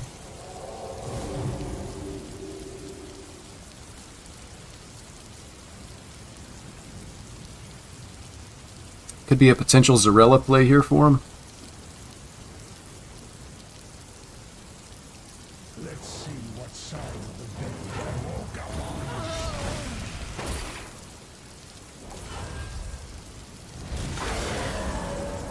Pretty strong. Null's a good pickup. I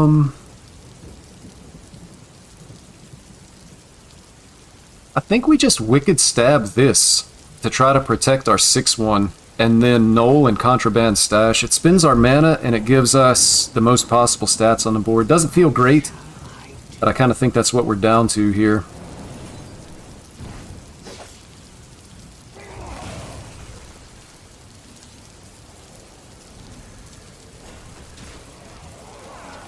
And I'm just going to go ahead and swing. I mean, again, our hand is so bad, I might actually have to Hero Power next turn.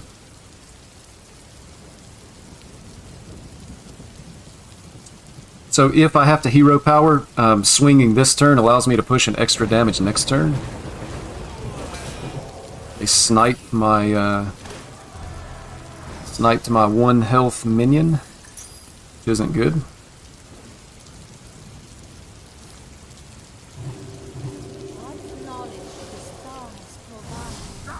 Rella clears the board quite easily. Alright, let's high roll some jackpot. Mortalized in Stone is good. And we do have to Hero Power here, so again, if we hadn't swung last turn, we would have missed 1 damage there. So really don't want to play Mass Polymorph unless we have to, because with this going into our Stash and Tess, we don't want to turn our board into 1/1 sheep, so I'm only going to play this if it basically looks like we're going to be dead. That would be a last-ditch effort.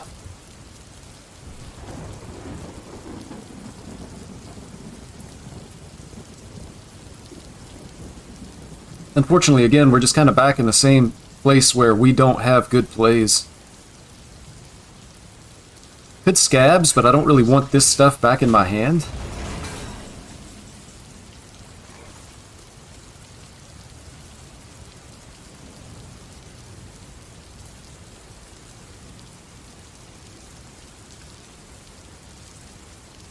Prep Gone Fishing just to see what's there? What shall I do? Doesn't feel good at all. Here's a Reconnaissance, though. Need something good off of this. I guess it's just this guy. Draw a spell. I don't think there's anything other than maybe like a Contraband Stash. This is just value.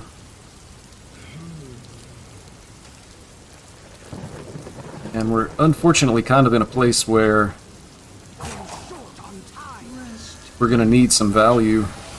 This is awkward as well. We're going to heal there. We're going to heal there. Zarella back up. Really struggling this game. Just not able to get pressure on our opponent.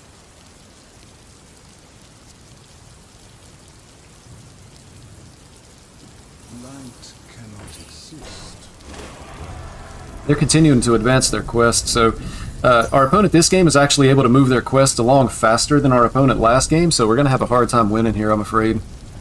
I've got plenty of motor to go around. That's also really bad for us. I need a way to be able to kill this.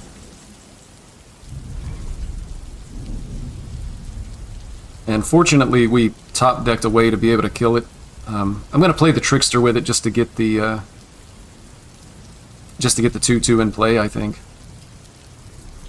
Only reason to hold the Trickster would be for second jackpot, but we have so much mana now, I don't think it even really matters. We've got this, we've got... Actually, I can Blood in the Water here and face tank 5. Then trade the Rusher into the 1/4.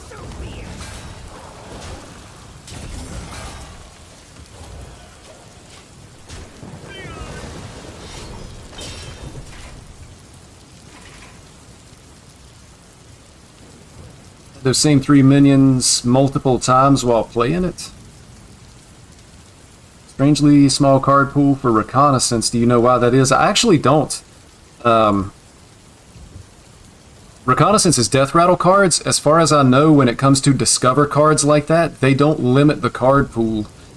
To my knowledge, meaning every Death Rattle card in the game, I think, should be able to be completed by Reconnaissance.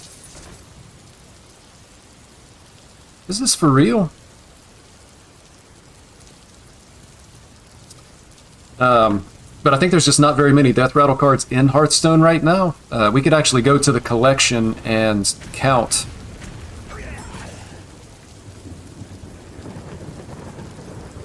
Death Rattle cards if we really wanted to. Just out of curiosity.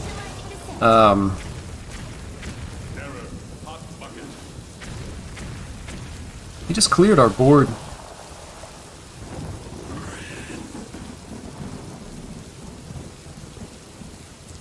And that's really unfortunate. 9 cards in hand. I think that means he gets back a sheep, and that's it. So we trade first. We're just going to be playing a Scabs for sure. Contraband Stash for next turn.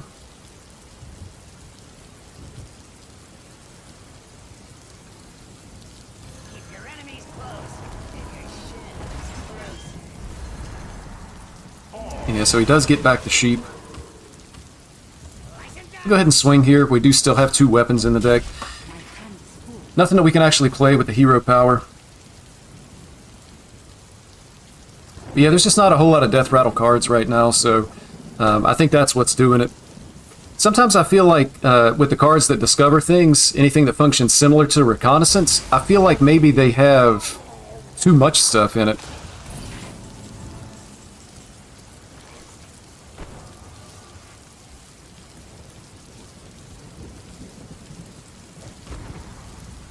Like, I kind of wish they would put guardrails on things sometimes.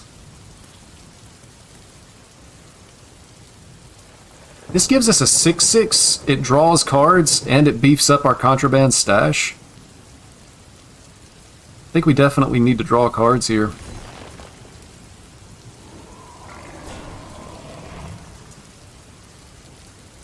We're going to trade this away.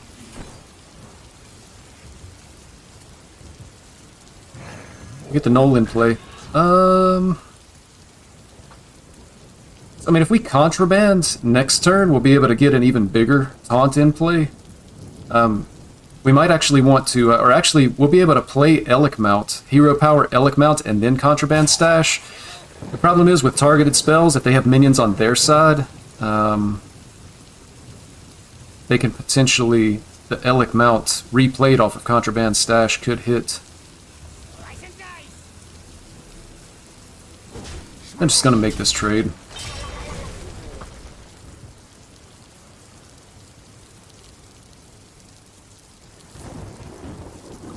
Well, we're about to pass our time from the Priest game last game.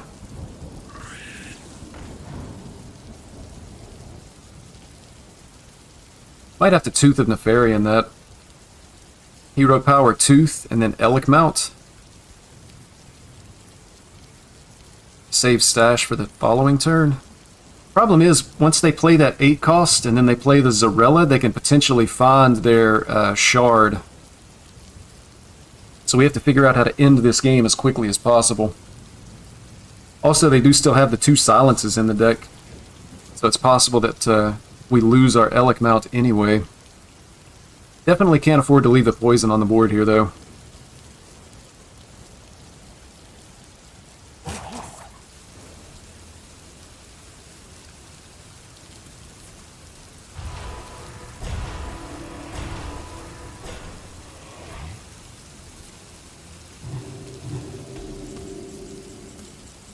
That is just a lot of stuff.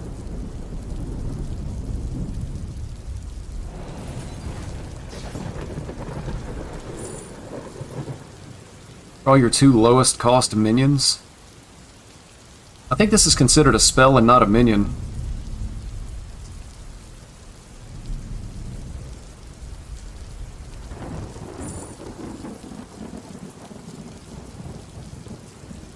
Hold on. I'm getting inspiration.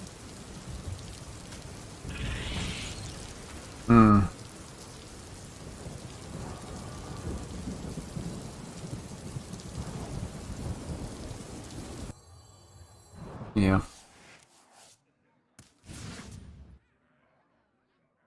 Another tooth? We can hit tooth and still get the Elec down.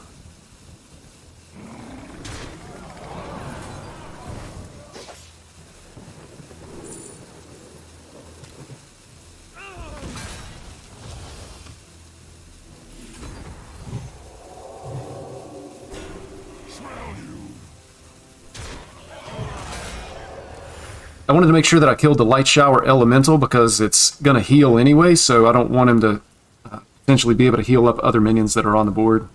Probably irrelevant in this particular board state, but it's still correct. We want to make sure we keep good habits. So we're going to have a Rune of the Archmage. I really don't think we're winning this game. Likely trolling ourselves by not conceding here and going on to the next.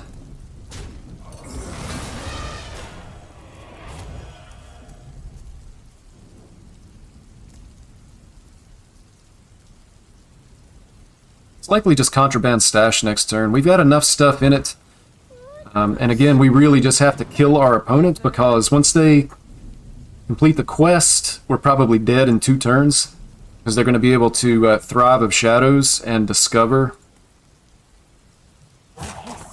the card that's going to kill us at 10 mana, whatever it is. Undead, not dead,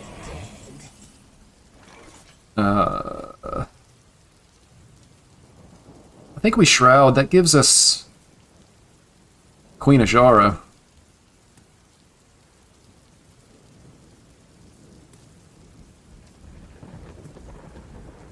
Prep the Shroud, and then we can Pact in the Contraband Stash. It just gives us a huge board. The 1/1's going to stay, though, which is unfortunate.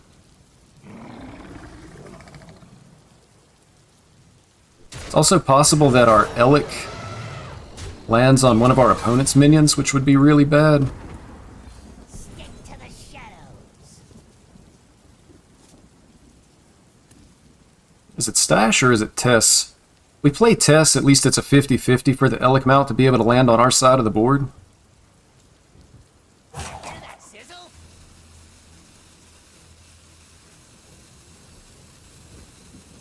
No, that's this.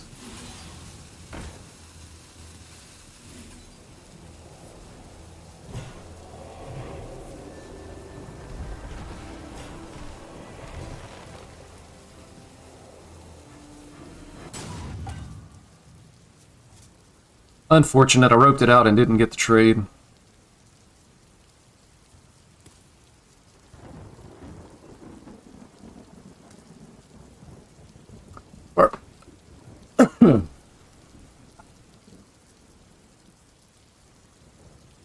Excuse me. So if our opponent can't affect the board state all that much, we could potentially have lethal.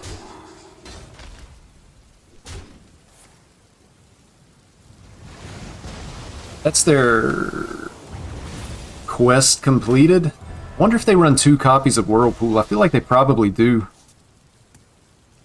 But we're just going to have to play the tests.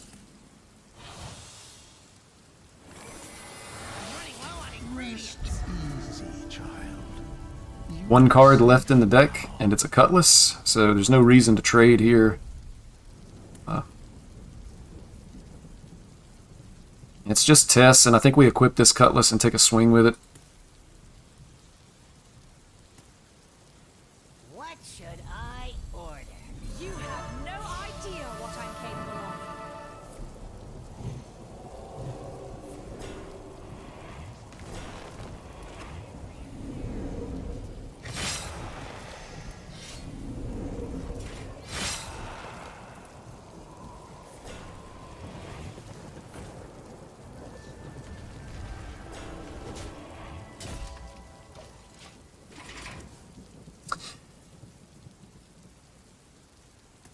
That's about the best we can do.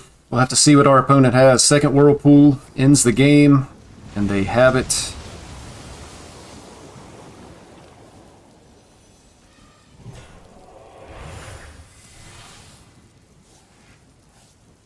We actually still have fragments, but we're not going to be able to do enough damage to actually finish our opponent.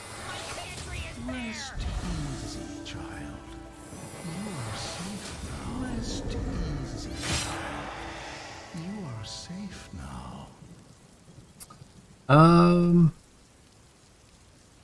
Yeah, we just extort Ashara and go ahead and get our Colossal in play. Now we run.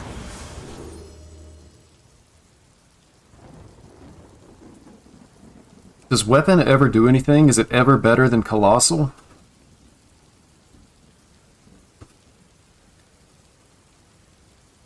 You would have 3 spells, it's an extra 6 damage. It's still our best chance, I think.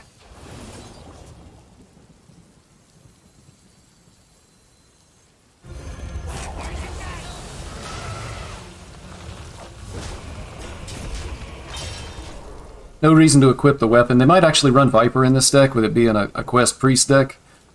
And with it only being 1 mana, this will be fine.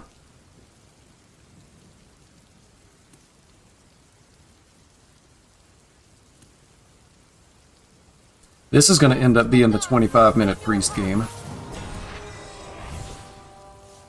We have 23, 25...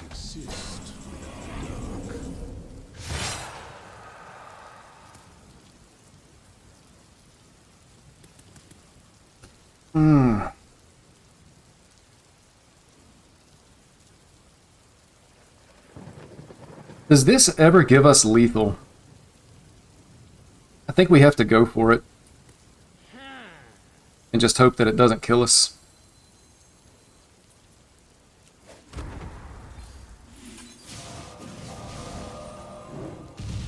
If you're going to go for it, you have to go for it early in the turn. Oh, Counterspell! Counterspell is really good. You will regret this. Okay.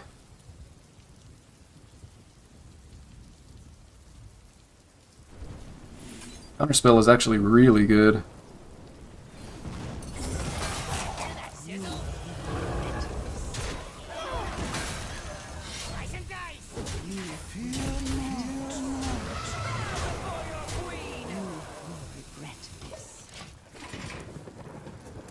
Play Quest Reward into Counterspell and lose?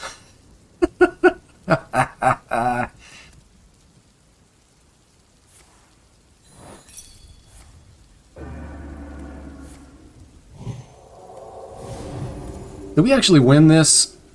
If we do, it's such a reward for perseverance. Look at how long this game has been. Never truly lost.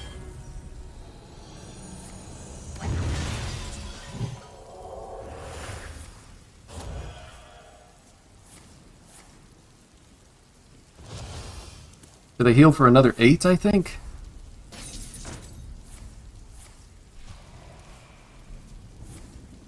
They do. We're at 25, they're at 37. We have 20, You're short of cards. and they're at 37. We just don't win.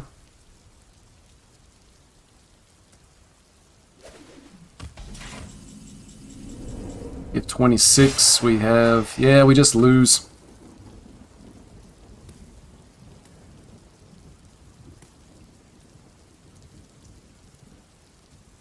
We lose.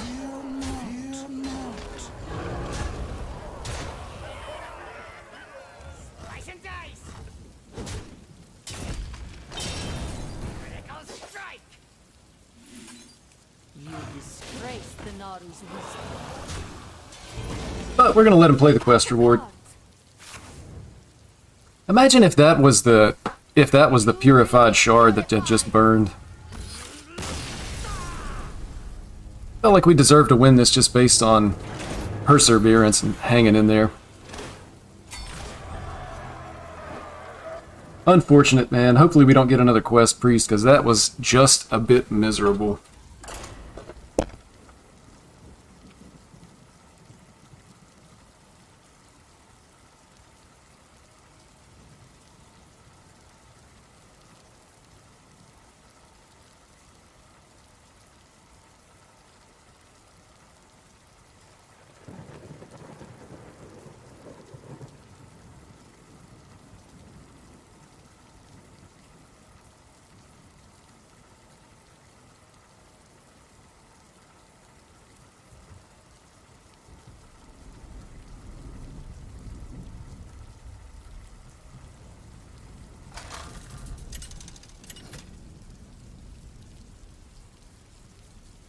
Lunara versus Sylvanas.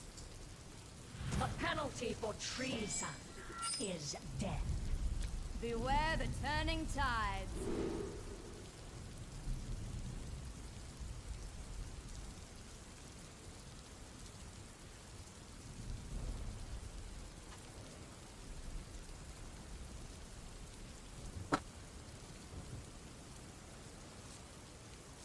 Versus Hunter. Could potentially be another quest hunter here. Had nothing but quest priest all day. It's the flavor of the week. They get free ranks off of me because I concede immediately just out of annoyance. I feel you on that one, David. There was a... but we're keeping Ashara here. I don't remember exactly when it was. It may have been Baron's priest, but there were some stats that came out that said that turn 1 concedes had gone way up. And I think it was because there was an annoying priest deck. I think it was Baron's priest. I always called it created by priest, because they just created so much stuff.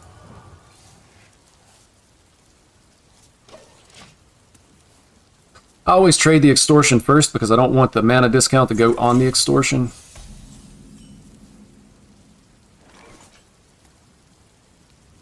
Come on, dude. I have one extortion in the deck. I traded it and then immediately drew it. What's that all about?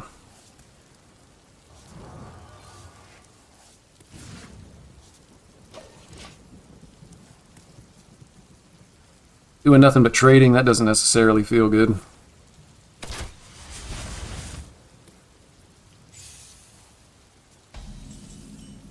Our opponent also doing nothing.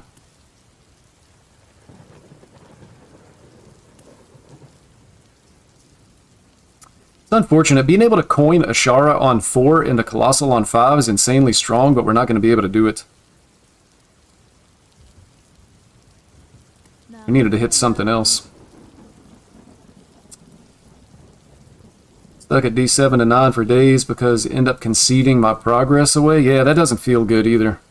Sometimes it's actually better for your mental state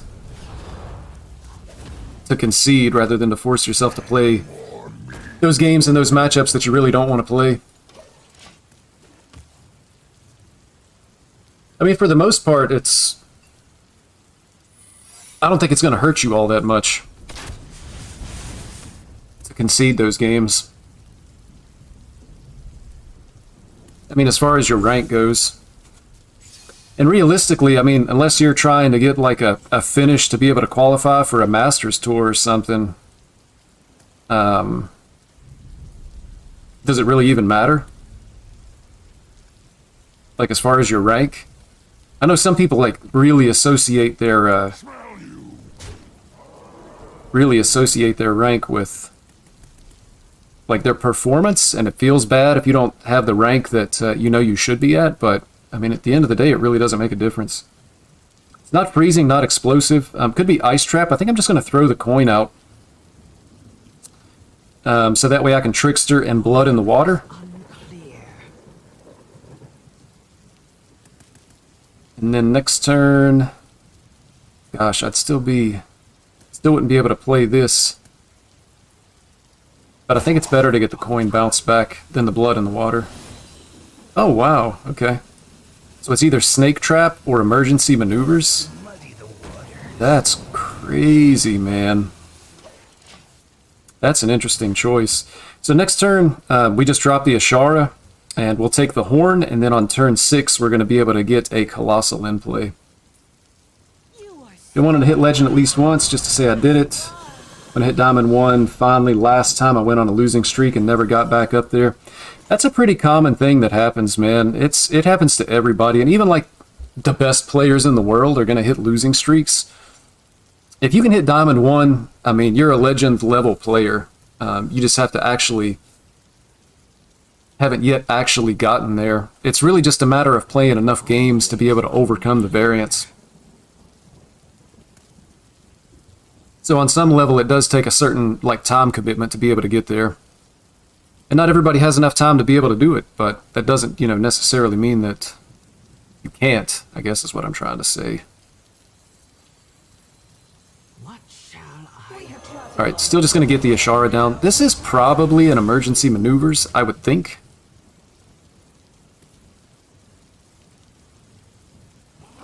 I'm just going all face here. Like, why would I trade? I don't care about any of this. Just want to be able to set up lethal. So he can hit here, and then with his 2 1/1s with poison, he'll be able to clear out a lot of the board, but he's also at 14, and we're going to have a colossal. I can also, if I have to, like, dagger up to be able to kill the other one. Second one is a bit unfortunate. Still can push 3 damage face. Let's see, 3, 7, 10. Getting close to lethal here. We need to check for explosive and or freezing. It is a freezing. So we're going to be able to get that back out, and we'll be able to make that trade. Still horn. Is there any reason to prep it? Let's see, 1, 2. We would be able to play the contraband stash. Oh, Hydrolodon, you say. Okay.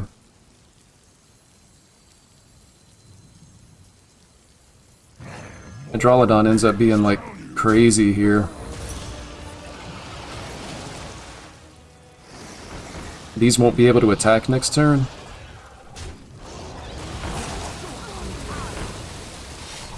I'm going to dagger up and just go ahead and use the Wicked Stab on his face to spend our mana. Yeah, just hang in there, David. You'll get that legend. Like I say, it's just a time commitment. And I've had times, like in a new season when I'm going back to legend, I'll hit diamond 1, and then I might lose all the way back to diamond 5. And then back to diamond 1, back to diamond 5. I think my personal record is I've done it 3 times before I got back into legend one season, so... it's one of those things where if I just didn't have time to play that many games, I just wouldn't have gotten there. One of the hardest things is just keeping a positive mental state. I don't think people talk about it all that much either. But just being able to have that positive mentality and not getting discouraged. It's hard to do.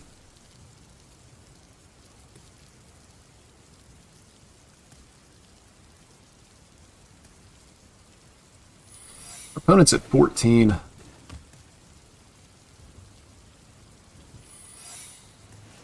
Likely an explosive trap here. I think the play is just to play Tess.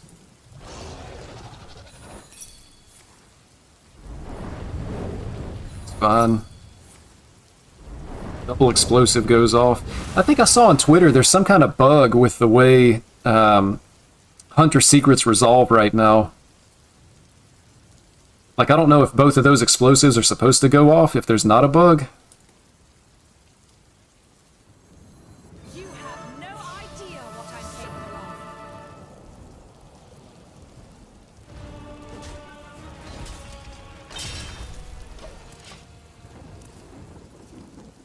And I don't think anybody knows exactly what the details are, but there's some kind of bug related to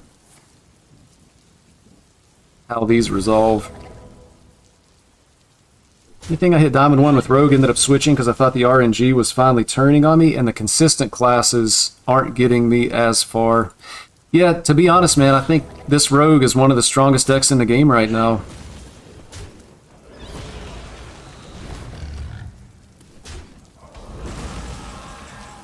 What is going on here?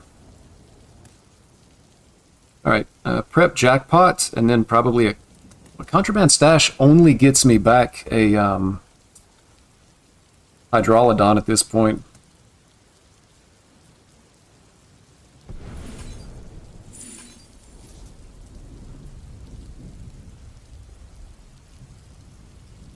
Let's get the 5/5.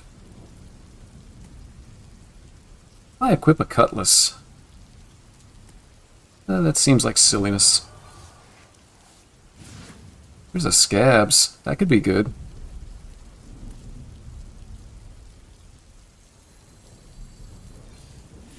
I'm just going to put stats on the board.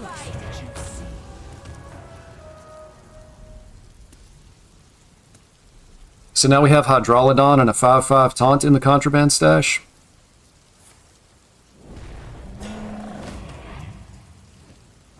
Does Hydra still have Rush with Contraband? It does not.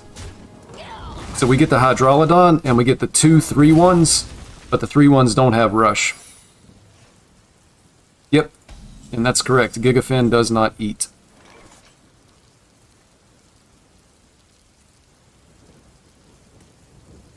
Do I ever bounce this back to his hand? He probably just replays it, right? But I don't think he has any way to be able to deal with the 4/2s that are in stealth. Should still have one explosive trap, though.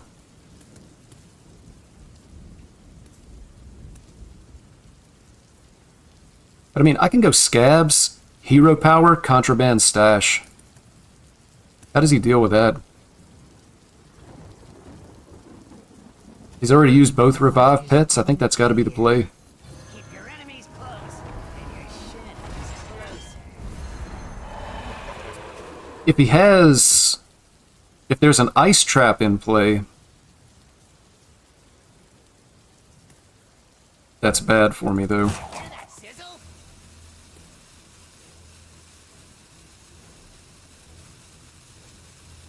I think I want to swing the test for an explosive. So there's no explosive here. I can test for an Ice Trap, like with a Tooth. That's unfortunate. There's a Contraband.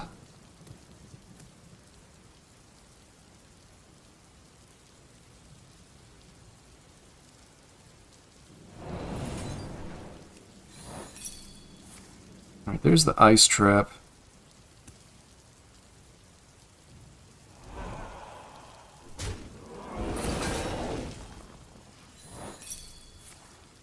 Okay, he's getting back 2 of those, but they're not going to be able to attack. Play the expensive Contraband Stash.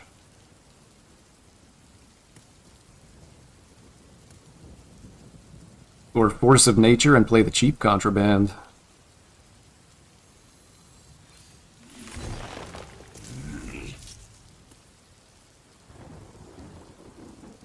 Actually, this was bad, because now if I hit this before Hydrolodon, I don't even get the 3/1s. And potentially miss on the 5/5. I'm gonna have to do this. That's still not guaranteed. I think this was bad. Still play the expensive one. Yeah, this was bad. Look at this. I missed Hydrolodon and gave myself a bunch of tutus. He's at 11. So I need to hit like second Tooth and second Wicked Stab, which seems unlikely. Pretty sure I threw this game. Keeping the Sunken Pirates in my deck just for bears. The ones that put the minion on the bottom of the deck, and it was a lifesaver quite a few times. Yeah, I think the Boat Rogue is actually a slightly different deck. I think some people think it's like the better deck as well.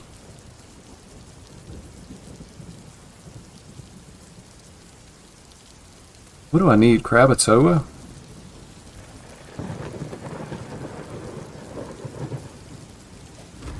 We're going to start with this.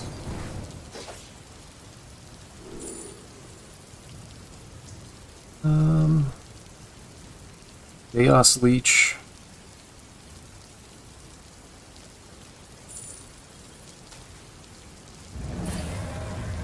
I need to hit Krakatoa though.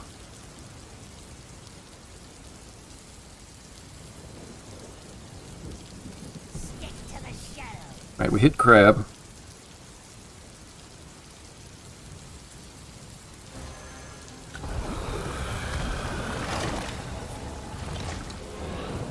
Crab being in stealth is really good for us.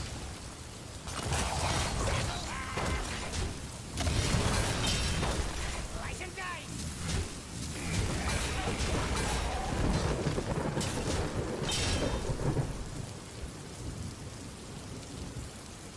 Still Bronze 4, mostly play Battlegrounds, just getting back into Standard.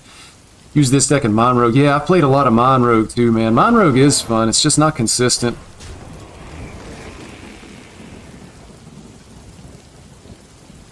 I played Battlegrounds, man. I played 2 games just for that Fire Festival quest line. Battlegrounds just is not my mode. Like at all.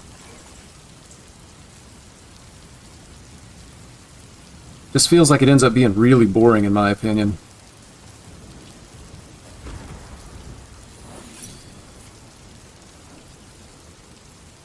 Alright, Ice Trap on the Recon, that's fine. Tyrion was pretty straightforward. Put your faith in the light. I don't even think I bother attacking with this. Just gonna pass turn. We can hold out long enough just to be able to hit our Wicked Stab or Tooth of Nefarian. We just win on the spot.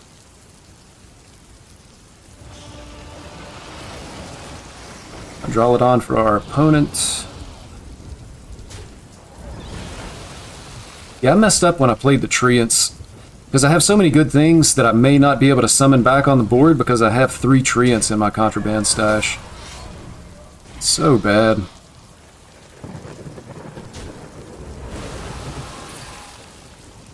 Looking for faster games, Battlegrounds is not the game. Yeah, it's not, and I don't even know if that's what it is. I just don't find it all that enjoyable. Top deck Tooth. Unfortunate, man. I hate winning games off of being so lucky. You can actually BM your opponent here, too. I don't recommend it. You should never BM. But if you get an honorable kill with the Tooth of Nefarian, you can actually just leave the Discover up. They're dead, but they can't leave the game unless they actually concede. Or until your turn timer ends. I've done it sometimes to people that I really didn't like. If somebody was playing Quest Priest and I could honor kill with Tooth of Nefarian, I would probably just let it go to the turn timer. Get up and go get a bottle of water or something. They're BMing me by queuing up Quest Priest.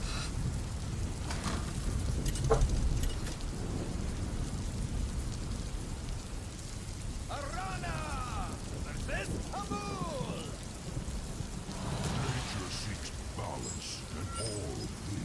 Double jackpot. There's no way we ever keep both jackpots.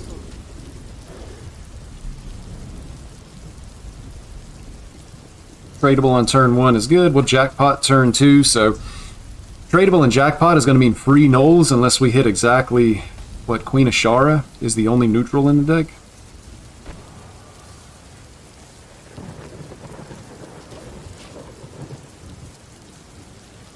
So we'll have free nulls. if we can ever draw him. Oh, we're against a rogue. These games end up being clown fiestas a lot of the time. I could attempt to double trade and reduce the cost of this, but we run so many spells in the deck, it's unlikely that we don't hit another spell.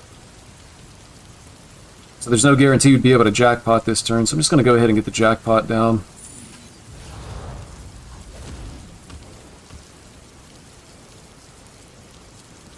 Shield Chatter actually not totally worthless. With scabs, you can get armor. But we're going to have prep a Sharan Vessel next turn, which is not normally a play that you'll see out of Jackpot Rogue.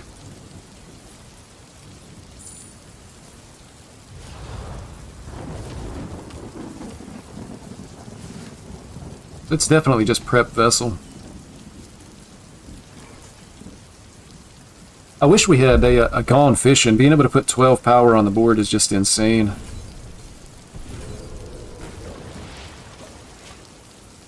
But now if at any point we draw the Gone Fishing, we can fish up the 3/3 stealth.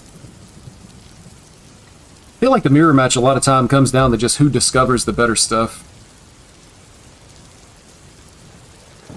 There's things they could have hit on their jackpot that if they go Coin Trickster and say like Miracle Growth, the game is likely just over on the spot.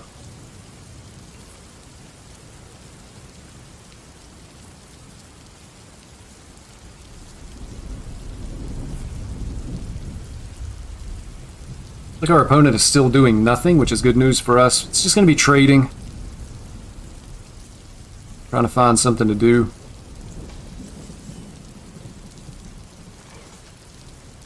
Too bad we got a worthless spell on this. We also really don't want to play the Shield Chatter because it's going to hit our side of the board as well. So that's kind of like the last thing we want to do. Makes the stash and test really bad. Just like the Treants last turn. As a general rule, you should probably never play Treants. Force of Nature. Alright, so we're definitely fishing up the other half of the boat. We'll prep it out if we have to. So we can just go recon Gone Fishing. I'm going to take the damage here.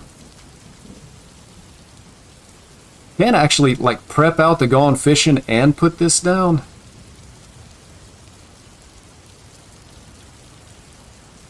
I think I like it. We're just going maximum power on the board. We're going to try to kill our opponent.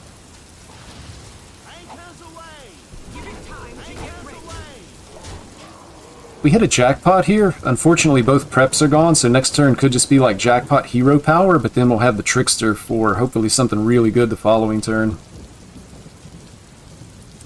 5 silver hand recruits you get all the time. Yeah, that's another one. I think the, look at that. Infestation perfectly clears our board, and they hit the minions in stealth.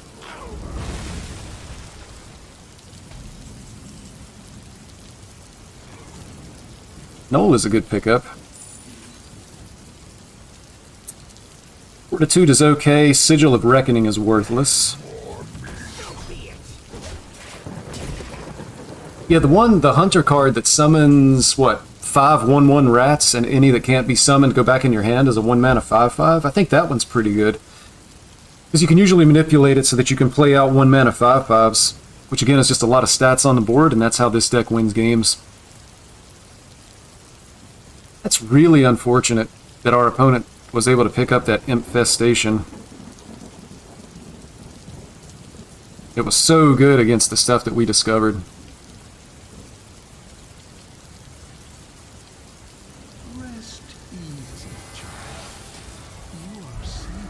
Any other decks you currently like? I think for me, I like the Murloc Shaman, the more control-y version.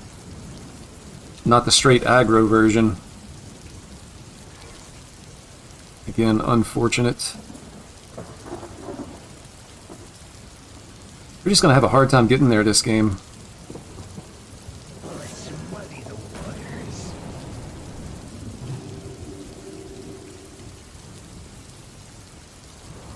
I'm going to have to make this trade even though I don't want to. Do I though? I have to make this trade. I mean, I can push 7 damage. He can only heal for 4. But it might be my only opportunity to be able to remove this minion. But I heal him for 8.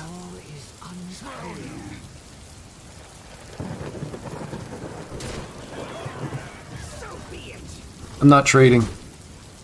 I might regret this. Yeah, Murloc Shaman. What else have I played?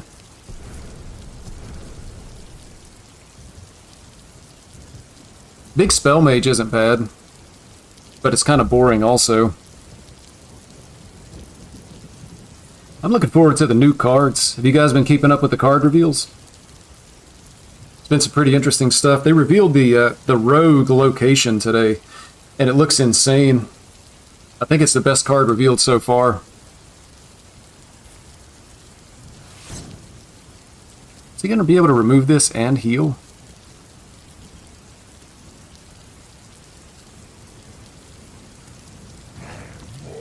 He is.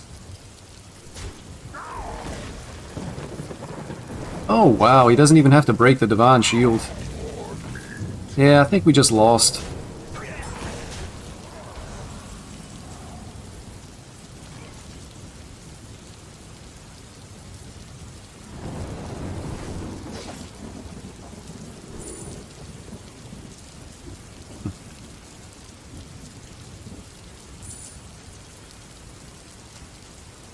How do the locations work? So you play the location, so like the rogue one is 2 mana. You play it on the board and it takes up a minion space. And then once it's on the board, it has a number of charges, just like how a weapon has charges on it. So for the rogue one, it's 2 mana and it has 2 charges. And it summons a stealth 1/1 that gains 1/1 for every other card you've played this turn. So then you would like click on the location, and if it's like a targeted thing, you target it. For the rogue one, I think you just click on it and it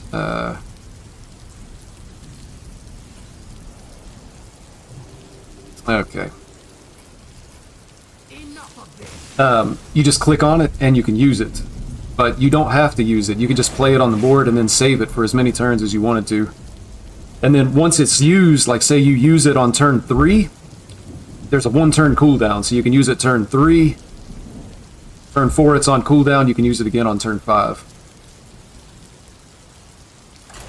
And I think, honestly, I think all the locations are going to end up seeing some play. The warrior one seems really bad. The druid one triggers a death rattle. It doesn't look good unless there's more death rattle minions. The hunter one gives a minion 2 attack. If it's a beast, it also gives it rush. Jury's still out on that one.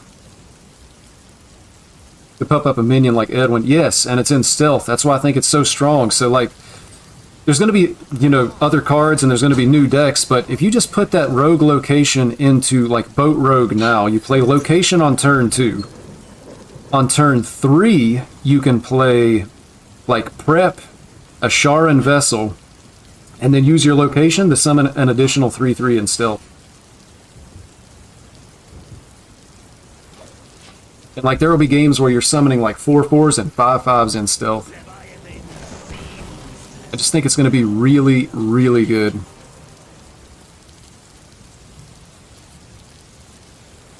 I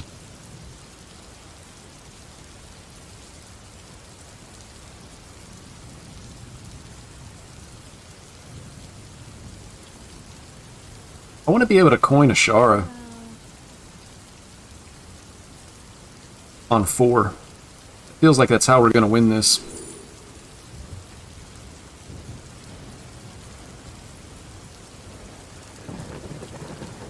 I'm going to take the Rat King here. In order to coin Ashara on 4, I need a Wicked Stab next turn. I'm probably going to have to remove this, though, with the Rat King.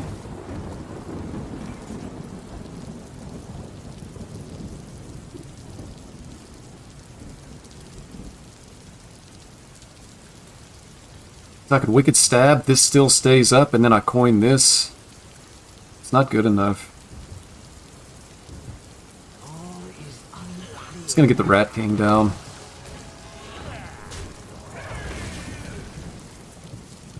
Sounds awesome, definitely trying that. Yeah, it's gonna be a good card for sure.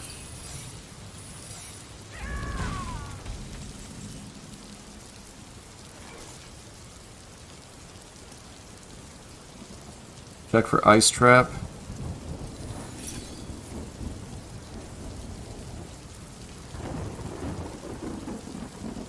Just draw cards. For Recon.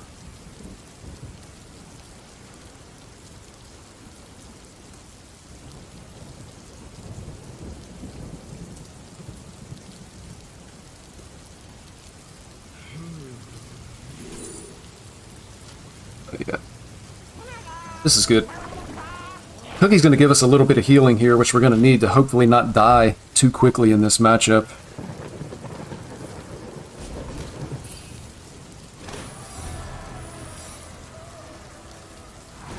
How do they have a 40 card deck and both copies of Spring the Trap, and both of them are able to honor kill? It doesn't seem right. We need that Wicked Stab when the bears start coming through. Yeah, this is Quest Hunter. The problem here is we just die. There's no pressure on the board. 3 secrets in play. They've already completed part 1 of the quest. And we're just not doing anything here.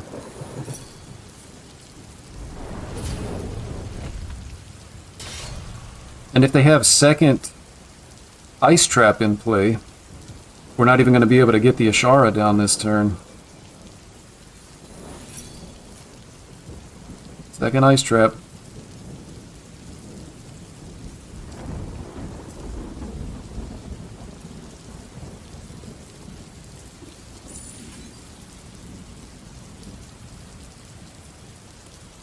These are all bad. You can't always trust what you see. Yeah, this is not looking good.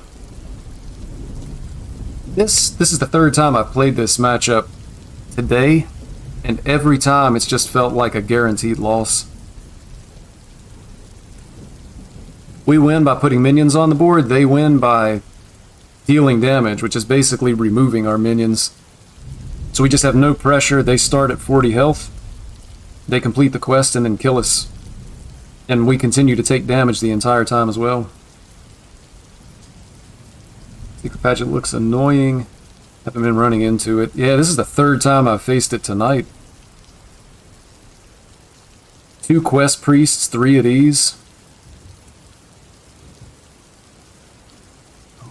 It's been tough. At least this only hits enemy minions. But the problem is, I mean, they're not really developing board. So look, remove a minion, advance the quest. Because they played a Naga, we get hit for 2, we get hit for 4.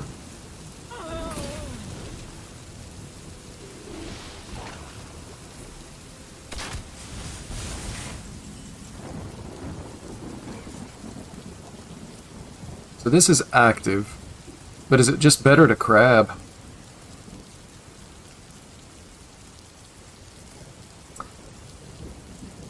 I want to check for Freezing Trap before I do anything else.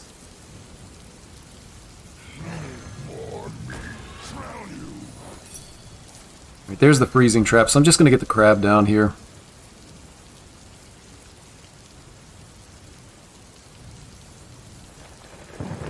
Actually, just going to replay the Knoll because I don't want to overwrite my Lifesteal weapon while it still has charges. We'll get the Colossal next turn. Off of the Horn. Maybe we'll high roll and hit like the Priest Colossal, and they'll have a minion on board that'll be able to heal us. I don't think I've ever discovered the Priest Colossal off of this.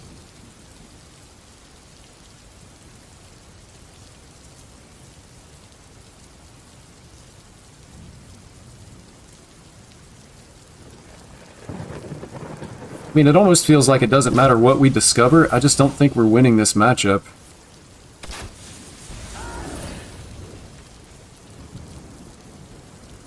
I mean, they're about to complete the quest. And we're still just... Or they've just completed the quest, and we just take damage every turn. Still feels like the Colossal is our best chance, but I really don't think we're going to win this.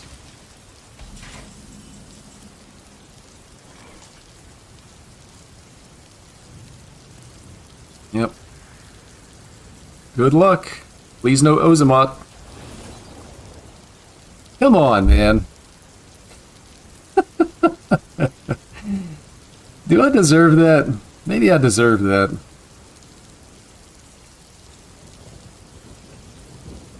Well, it's a lot of stats, I guess. So be it. We still just play it, right?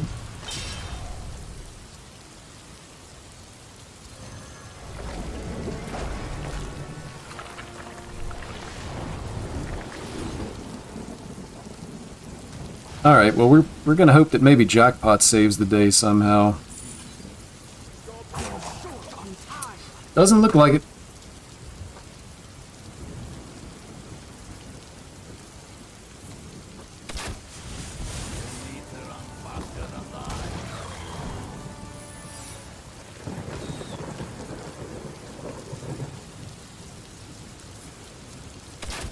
I don't think he has to remove it is the problem. I mean, if he spends his time removing these minions, he's just wasting damage that could be going face. We can't kill him. All of this only represents 11 damage. He just never dies. Our only hope is that these are spells that can't go face, I guess? I don't even know what to hope for.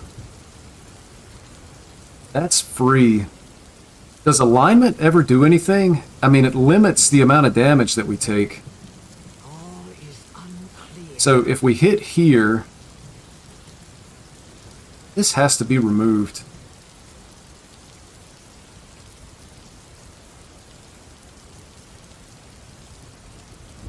He's already played both ice traps. There could be a freezing trap.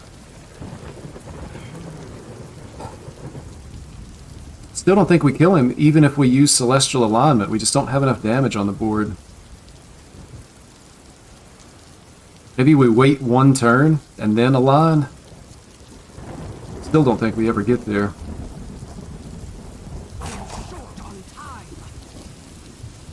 That clears the board.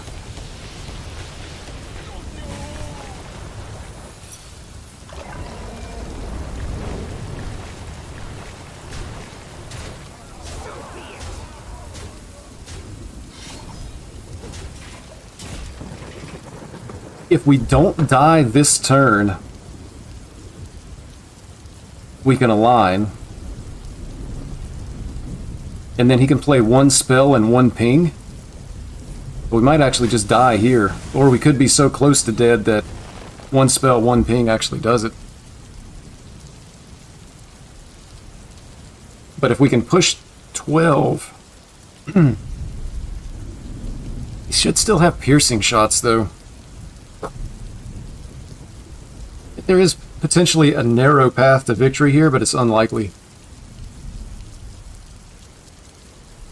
In this position, the best thing you can do is just play to your outs. So our out is be healthy enough to survive next turn.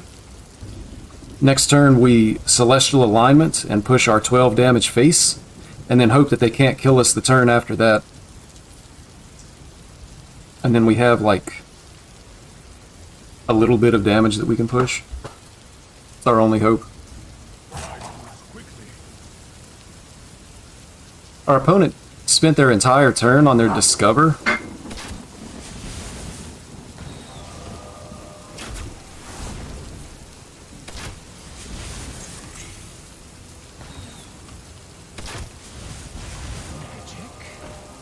Oh!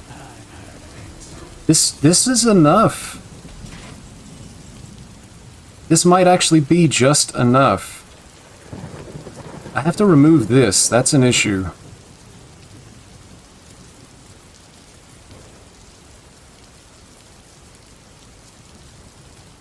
That has to be removed, and I have to Celestial Align.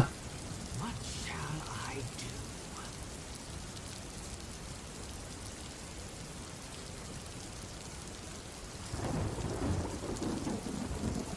Needed a prep in hand. So I gotta put 4 of these. I hit him for 8 and he's at 14.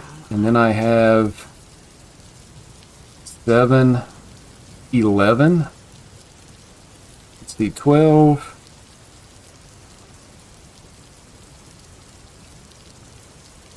I have 20 and he's at 22. Short on time.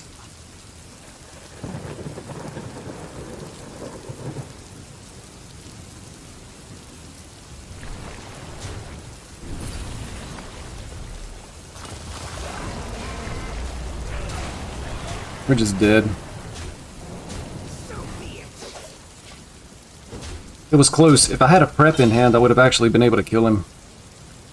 2 preps in the deck. If he hadn't played multicaster, then the alignment line would have won the game.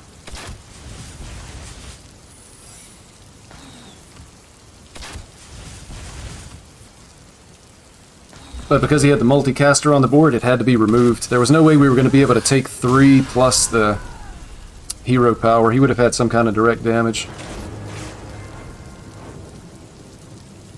Oh, that matchup is tough. Surprisingly, it felt like we still had a chance, though. Our opponent just had cards to be able to play.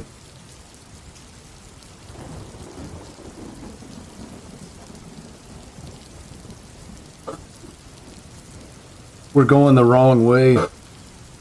Higher ranks are in the other direction.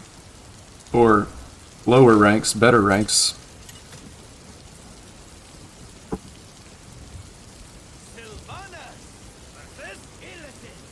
Versus Demon Hunter? I don't see too many Demon Hunters either. Is this actually Rogue? For treason is death.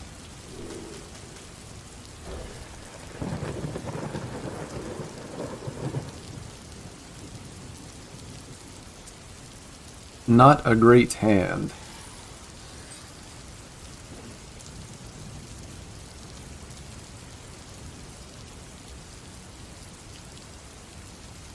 My blood boils for war. So it actually is Demon Hunter.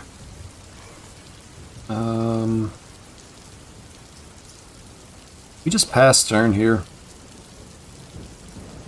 We can tooth this next turn. They play like a Fossil Fanatic. We likely just have to tooth and not get the honor kill because we can't leave the we can't leave it on the board. Same thing with a Battle-Worn Vanguard. It's just too dangerous to leave on the board. We really need to hit a Knoll. And we need to be able to play the Knoll.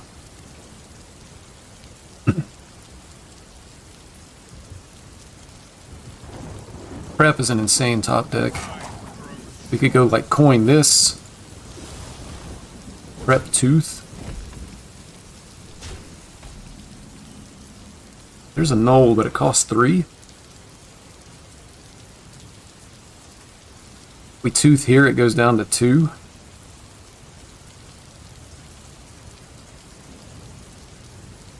Could just coin the Knoll. Is it better to coin the Knoll than it is to tooth of Nefarian here? 3/4 Knoll on the board. He can't kill it and develop a minion.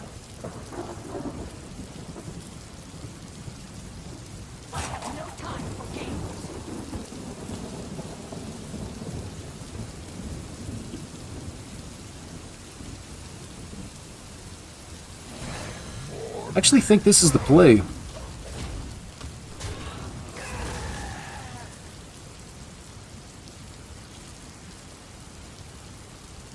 What a find! And fully intact. Is that a predation? Ancient power! So we don't totally mind that. Now we have to tooth this, and we don't get the honor kill on it.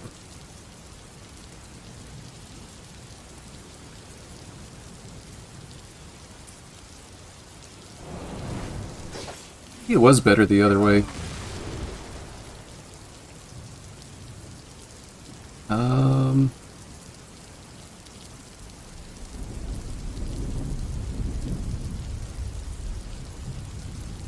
I think it's crab. It's definitely not test. The only other option would be to take the cutlass to be able to trade next turn. So likely we're going to be shrouding, but we also know that even if we hit a null, which is also unlikely, it's also still going to be 3 mana. Our opponent has second Fossil Fanatic. So this is bad. We're healthy for the moment, but our health is going to be gone pretty quickly. That's insane, though. Best top deck ever.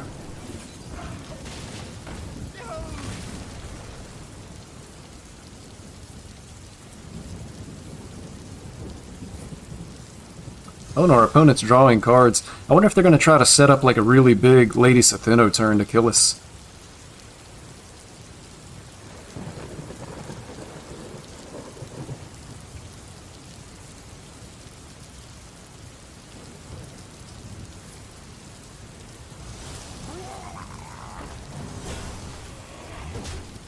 We're still relatively healthy here. Scabs was not the top deck that we were wanting to see. There's nothing in the stash.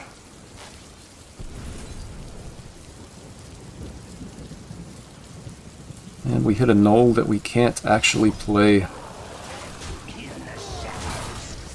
Definitely want to swing here, because we might be playing the crab next turn.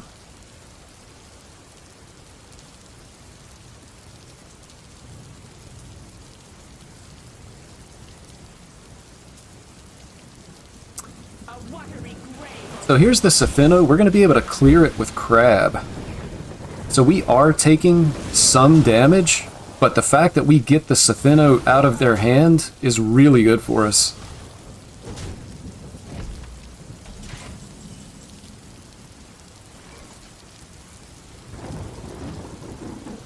And this is like a no-brainer.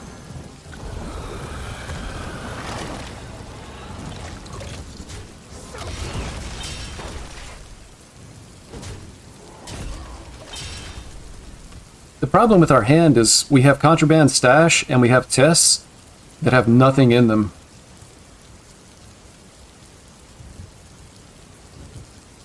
Next turn we can go like prep Blood in the Water and play our sad little 3-mana null.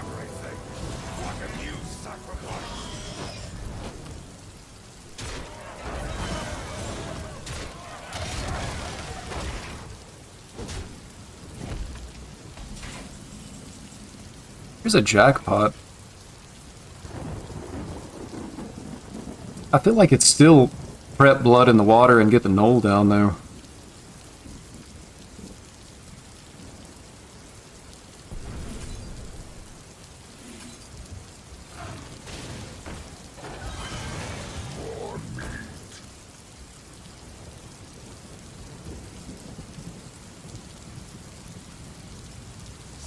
And we're just going to go ahead and swing.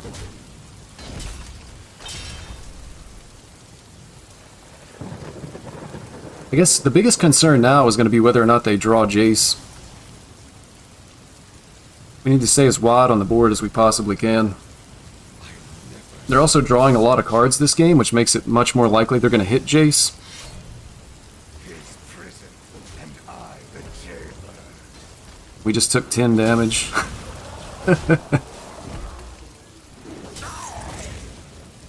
So we need, we definitely have the Scabs here.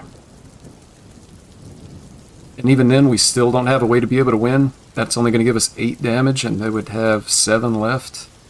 But this is the only way we actually stay in it. We'll be able to hero power for the jackpot. Welcome to the fight. Job's done. Welcome to the fight. Either one of these are good. Our opponent's emoting, that likely means we're just dead. Fight.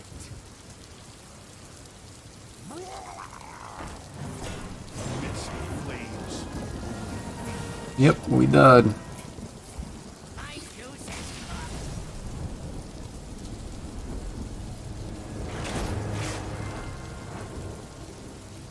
Man, that game turned on a dime. As soon as they had the Dread Prison Glaive with the 2 honor kills, it was just over immediately. 10 damage. Remove 2 minions, deal 10 to your opponent. For, what was that, like turn 7? I feel like they didn't even have to spend that much mana on it. Remove opponent's board and deal 10 damage face. That's like just as good or better than Rune of the Archmage outcomes.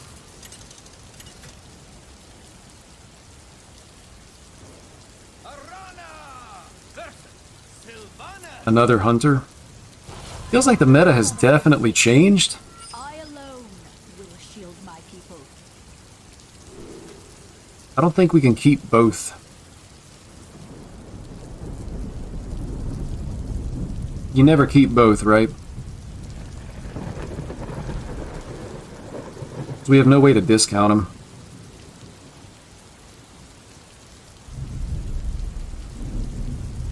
I really want to keep both. If I knew I was going to be able to play them,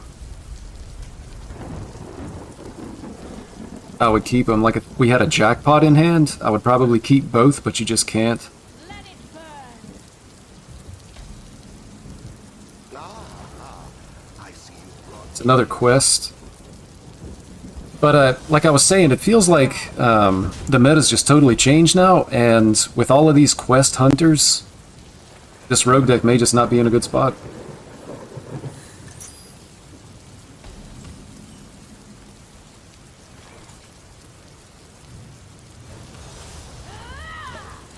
Next turn we'll go Shroud and still not be able to play our Knoll. In the meantime, we're just taking damage while our opponent does stuff.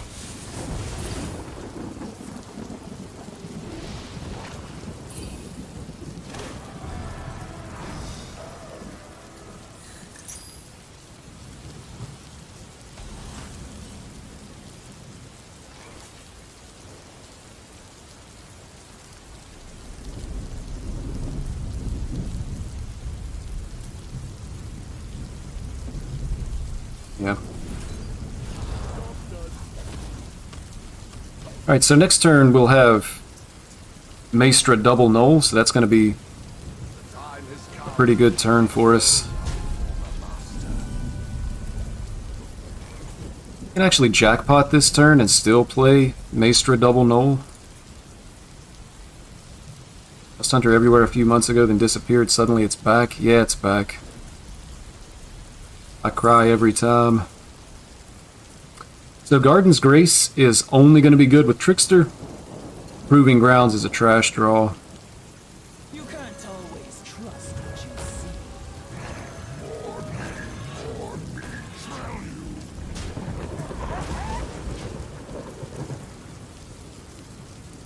Still need one more spell to be able to play Queen Ashara, so just in order to activate this, we might have to do like a Cutlass Gone Fishing. We'll have to see what we top deck. But being able to get the Colossal down would be a big benefit for us as early as possible.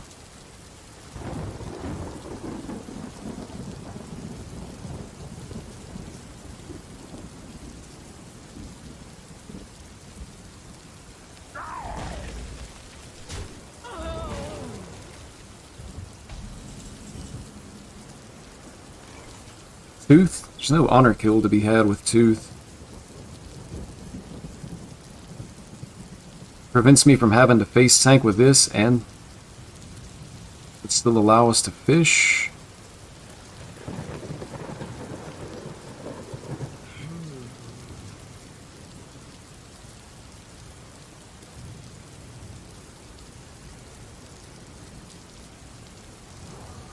I think it's better to trade. Stash, not good. I guess it's just Tooth on this, and then we'll fish. Next turn we'll have this into Colossal the following turn.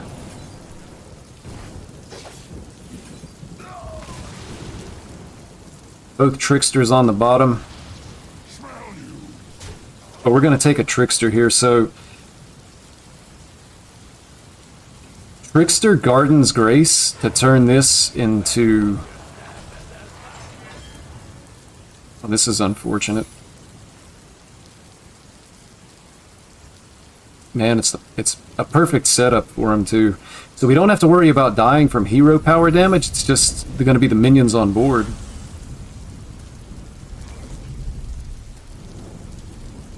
So we're going to save the Trickster Gardens Grace play. Explosive.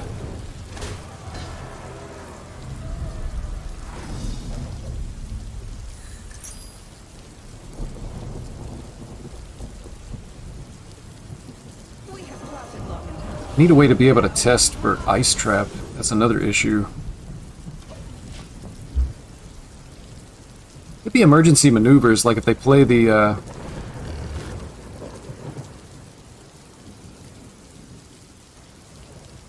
and see, if I kill this and it's emergency maneuvers, they get 2 Huffers next turn, plus they could get another Huffer or the Leok.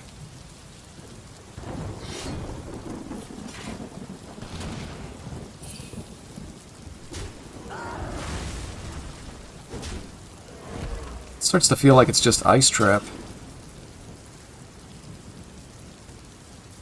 I don't know why they're making all these trades either. You just push the damage face. Like, why are you worried about my board when you can just kill me?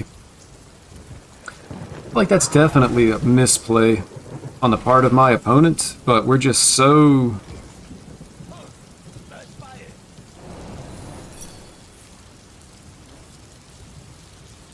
We're so outclassed by their deck that it doesn't matter.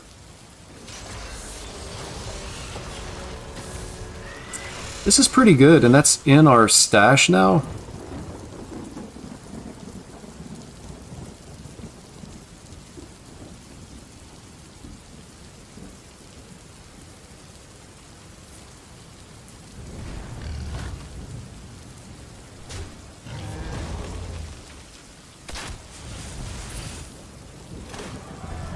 So they can't actually play the reward here.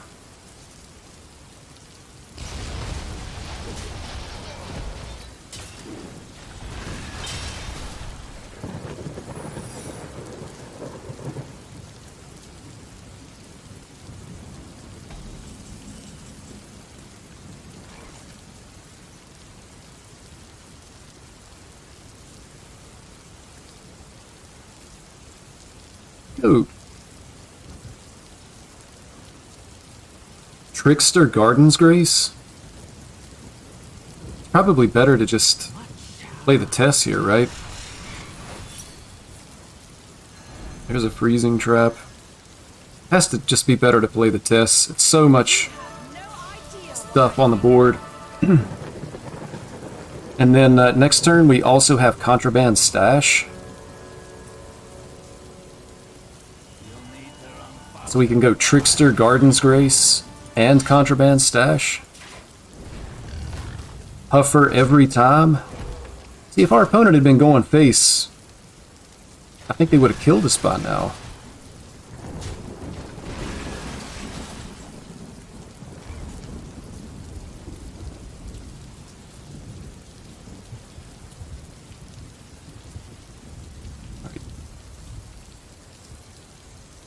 Trickster.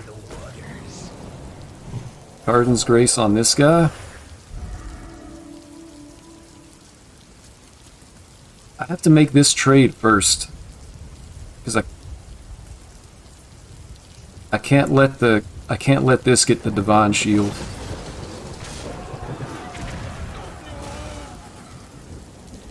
Gardens Grace right here on the Tess. Okay.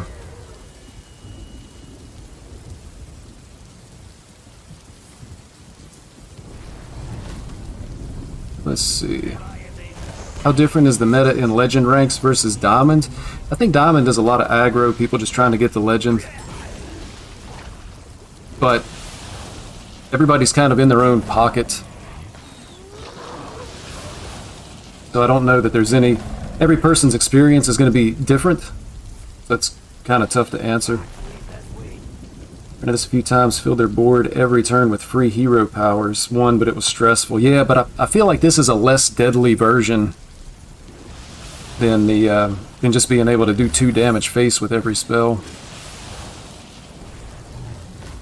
I mean, look at this board.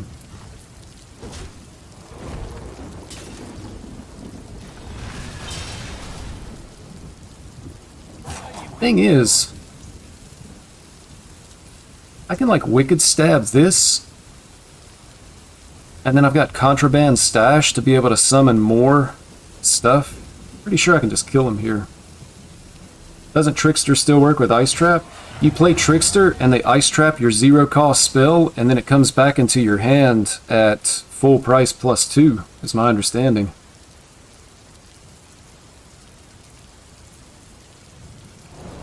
So we check here first. Okay. Stash out.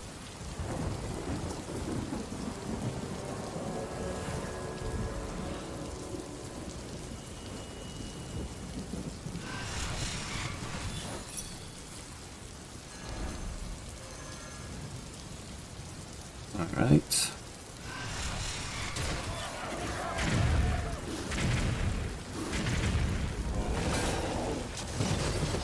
Well, this is a lot of damage.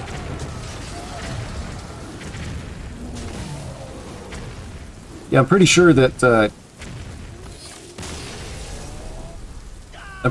Ice Trap just destroys your Trickster turn. Because the Trickster sets your spell to 0, but when it comes back into your hand, like if you play Blood in the Water, it's going to come back in your hand as an 8-cost spell.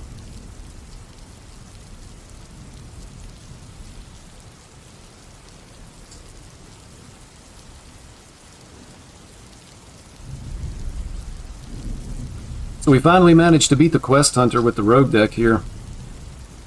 That feels pretty good, but it also felt like we had to high roll. We had to have both Contraband Stashes, we had to have Tess, and we had to have a good Colossal to continue resummoning. That was also the first time we played it where they got down the Tavish before they set their hero power cost to 0. If they had not played Tavish, I think they actually would have won that game. I also think if they had been putting their damage face instead of trading on board, they would have won that game. Turning tide. But look, it's another Hunter.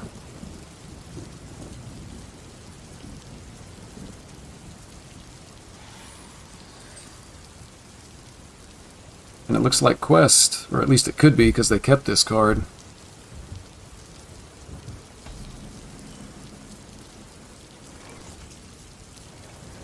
If it's not Quest Hunter, then I think this is actually Rogue.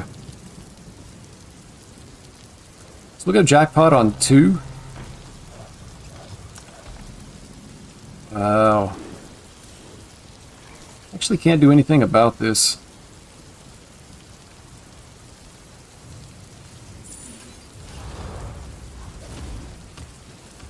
This is insane though. Next turn we can actually just like coin Trickster and get down the Immortalized in Stone. Just be glad it's not more priests. Yeah, I know. This guy's got his faith in the watch posts. I'm not sure I even care about watch posts at this point. Like I just go ahead and Trickster this. Then next turn I'll have a Knoll. And then I can coin this on 6. And it'll be active. Oh, if I Trickster now, I gotta use the coin. Definitely don't want to deal damage to all minions. I think this is still the play.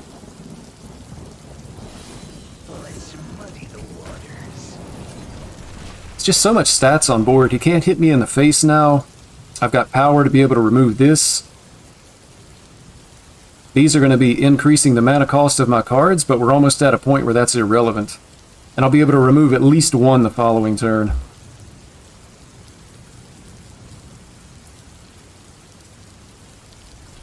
Also, I now have all these taunts in my stash.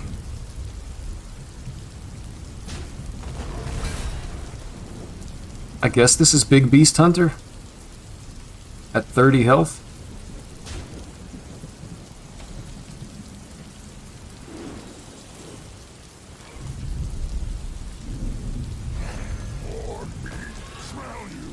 Let's kill one. And you just take the Contraband Stash, right? I mean, it's going to go to 6 mana, but it feels like we've got something good already in the stash. I mean, it's going to be better than prep, and it's going to be better than extortion here, so just going to take it.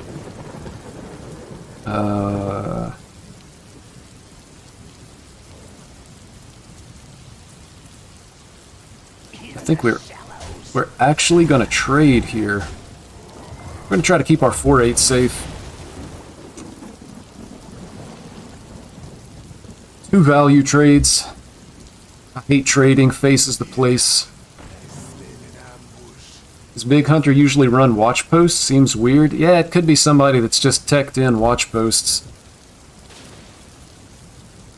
I mean, they have to have something that the Ashara and Saber can draw out. But this whole thing just seems just a little bit weird. Am I finally killing the watch post?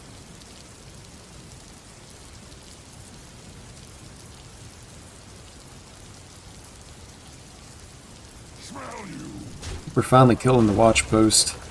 And really our only option this turn is to just draw. Crab's a nice pickup for the following turn. And there's no way we're making these trades. So he's probably created a copy of the Sunken Saber. Which means he could be pulling out like a Mountain Bear, King Crush. It is King Crush. We're going to take 8 face. We're going to clean this up with Crab.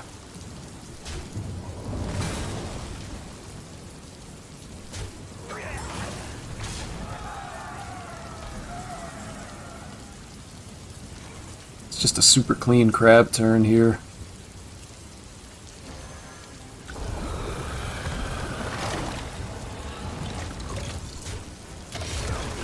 And I'm not going to risk taking the 3 damage off the 3-1.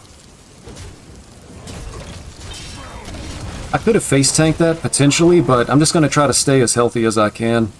Next turn, we've got potentially Queen if we want it. We've got a Contraband Stash that has the Immortalized in Stone.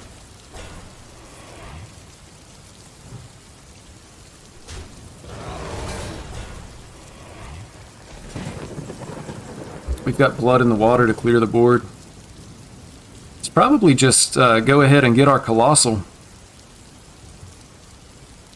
Hydrolodon is insanely strong for our opponent. Not much we can do if they have it, though. We have plotted long enough. Now we rise. The next turn we get our Colossal down, and then we'll also hopefully have a Colossal inside our Contraband Stash. They're going to revive Crush. They're not going to revive King Crush. Sometimes I really wonder about the plays these people are making. Why would you not revive King Crush and punch me in the face for 8? In addition to... I mean, look at this. They could have set me to 5.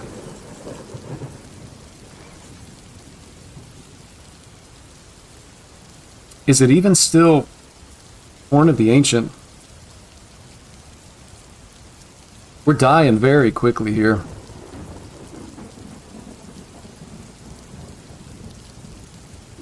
We Contraband Stash, it just kind of stalls the game. It doesn't win us the game.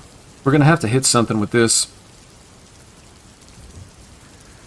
Maybe Gigafin?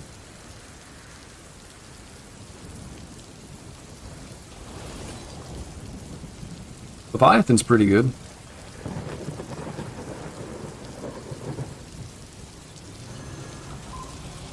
We already know what's on the bottom of our deck. We're going to draw first.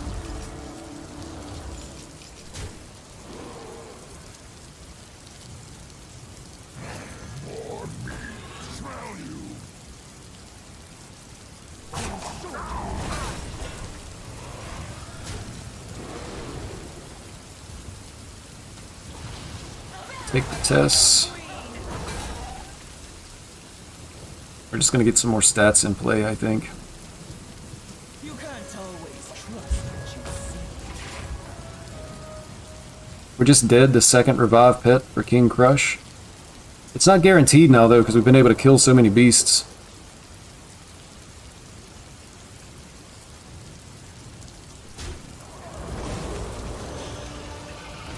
Hydrolodon. The 1/1s don't have rush though. I think we actually can kill our opponent. We have 2, 10, 13, 16.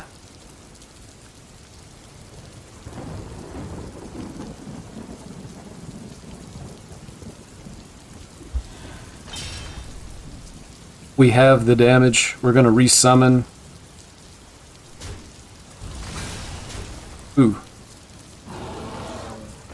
Oh, we don't have that much damage. We're still fine though. We need to kill the Hydrolodon.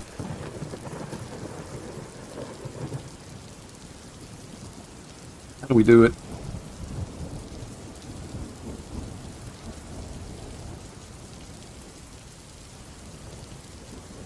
All is unclear. We have to swing here first. And then Tess. Show me that face.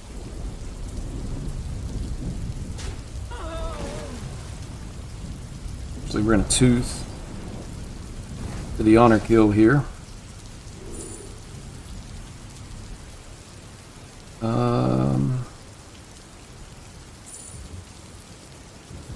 It's never mass polymorph.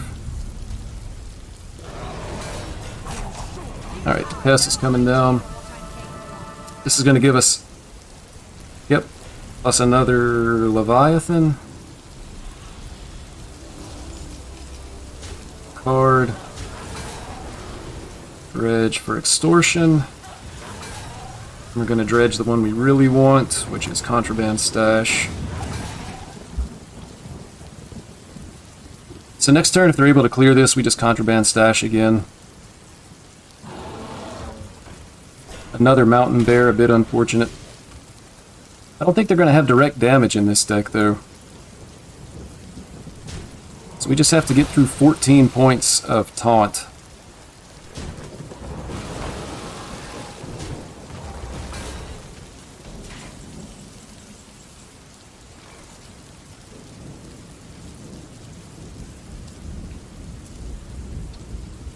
And we want as much of this to die as possible for our next stash. We hit here, there, that's 6, 8.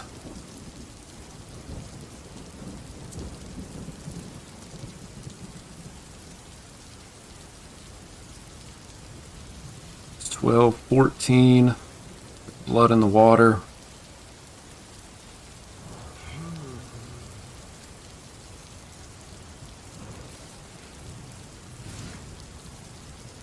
Extortion does it, right? Extort, blood in the water. Boom, boom. We have 6, 10, 16. Oh no, we're going to be pressed for time, though.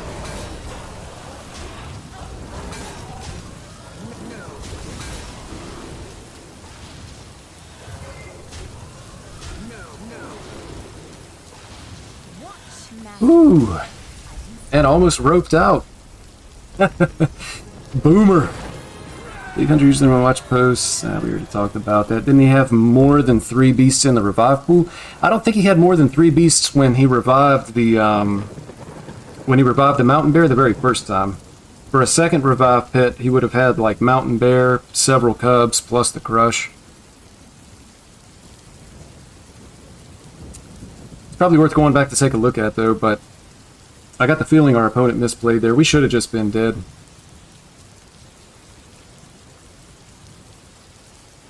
But we got there. Lots of people playing Hunter. I think Hunter is actually the most common class we saw, and I saw there was something on Twitter, I think it was from hsreplay.net, saying that Big Beast Hunter is actually like the best deck in the game right now. Across all ranks combined.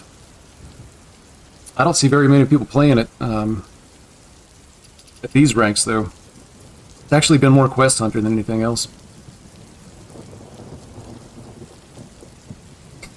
Alright guys, that is actually going to do it for the live stream. I appreciate you guys hanging out, man. That was great. This is the first live stream that I've done in months, so hopefully it was not too bad. We had technical difficulties. I don't think anybody was here, but when I first started the stream, I actually like disconnected, had to restart Hearthstone. I went through a phase where it looked like my camera lens was smudged. But as I said at the top of the stream, stay tuned to watch local man make fool of self. And I feel like I did exactly that, but we did get some wins. We had some fun. Enjoyed talking to you guys. Definitely enjoyed you guys hanging out. Appreciate your support, whatever form that may take. Just being here and hanging out and chatting with me is great. Certainly makes it much more enjoyable for me to have somebody to talk to. So thank you again for watching. Feel free to check out the other content that I have on my YouTube channel. Most of what's on there right now is just uploaded videos. There's guides, there's meta reviews, there's card reviews. Really all focused heavily around standard Hearthstone. That's just the mode that I like and what I'm focused on right now. So thank you again, and hopefully I will see you guys next time.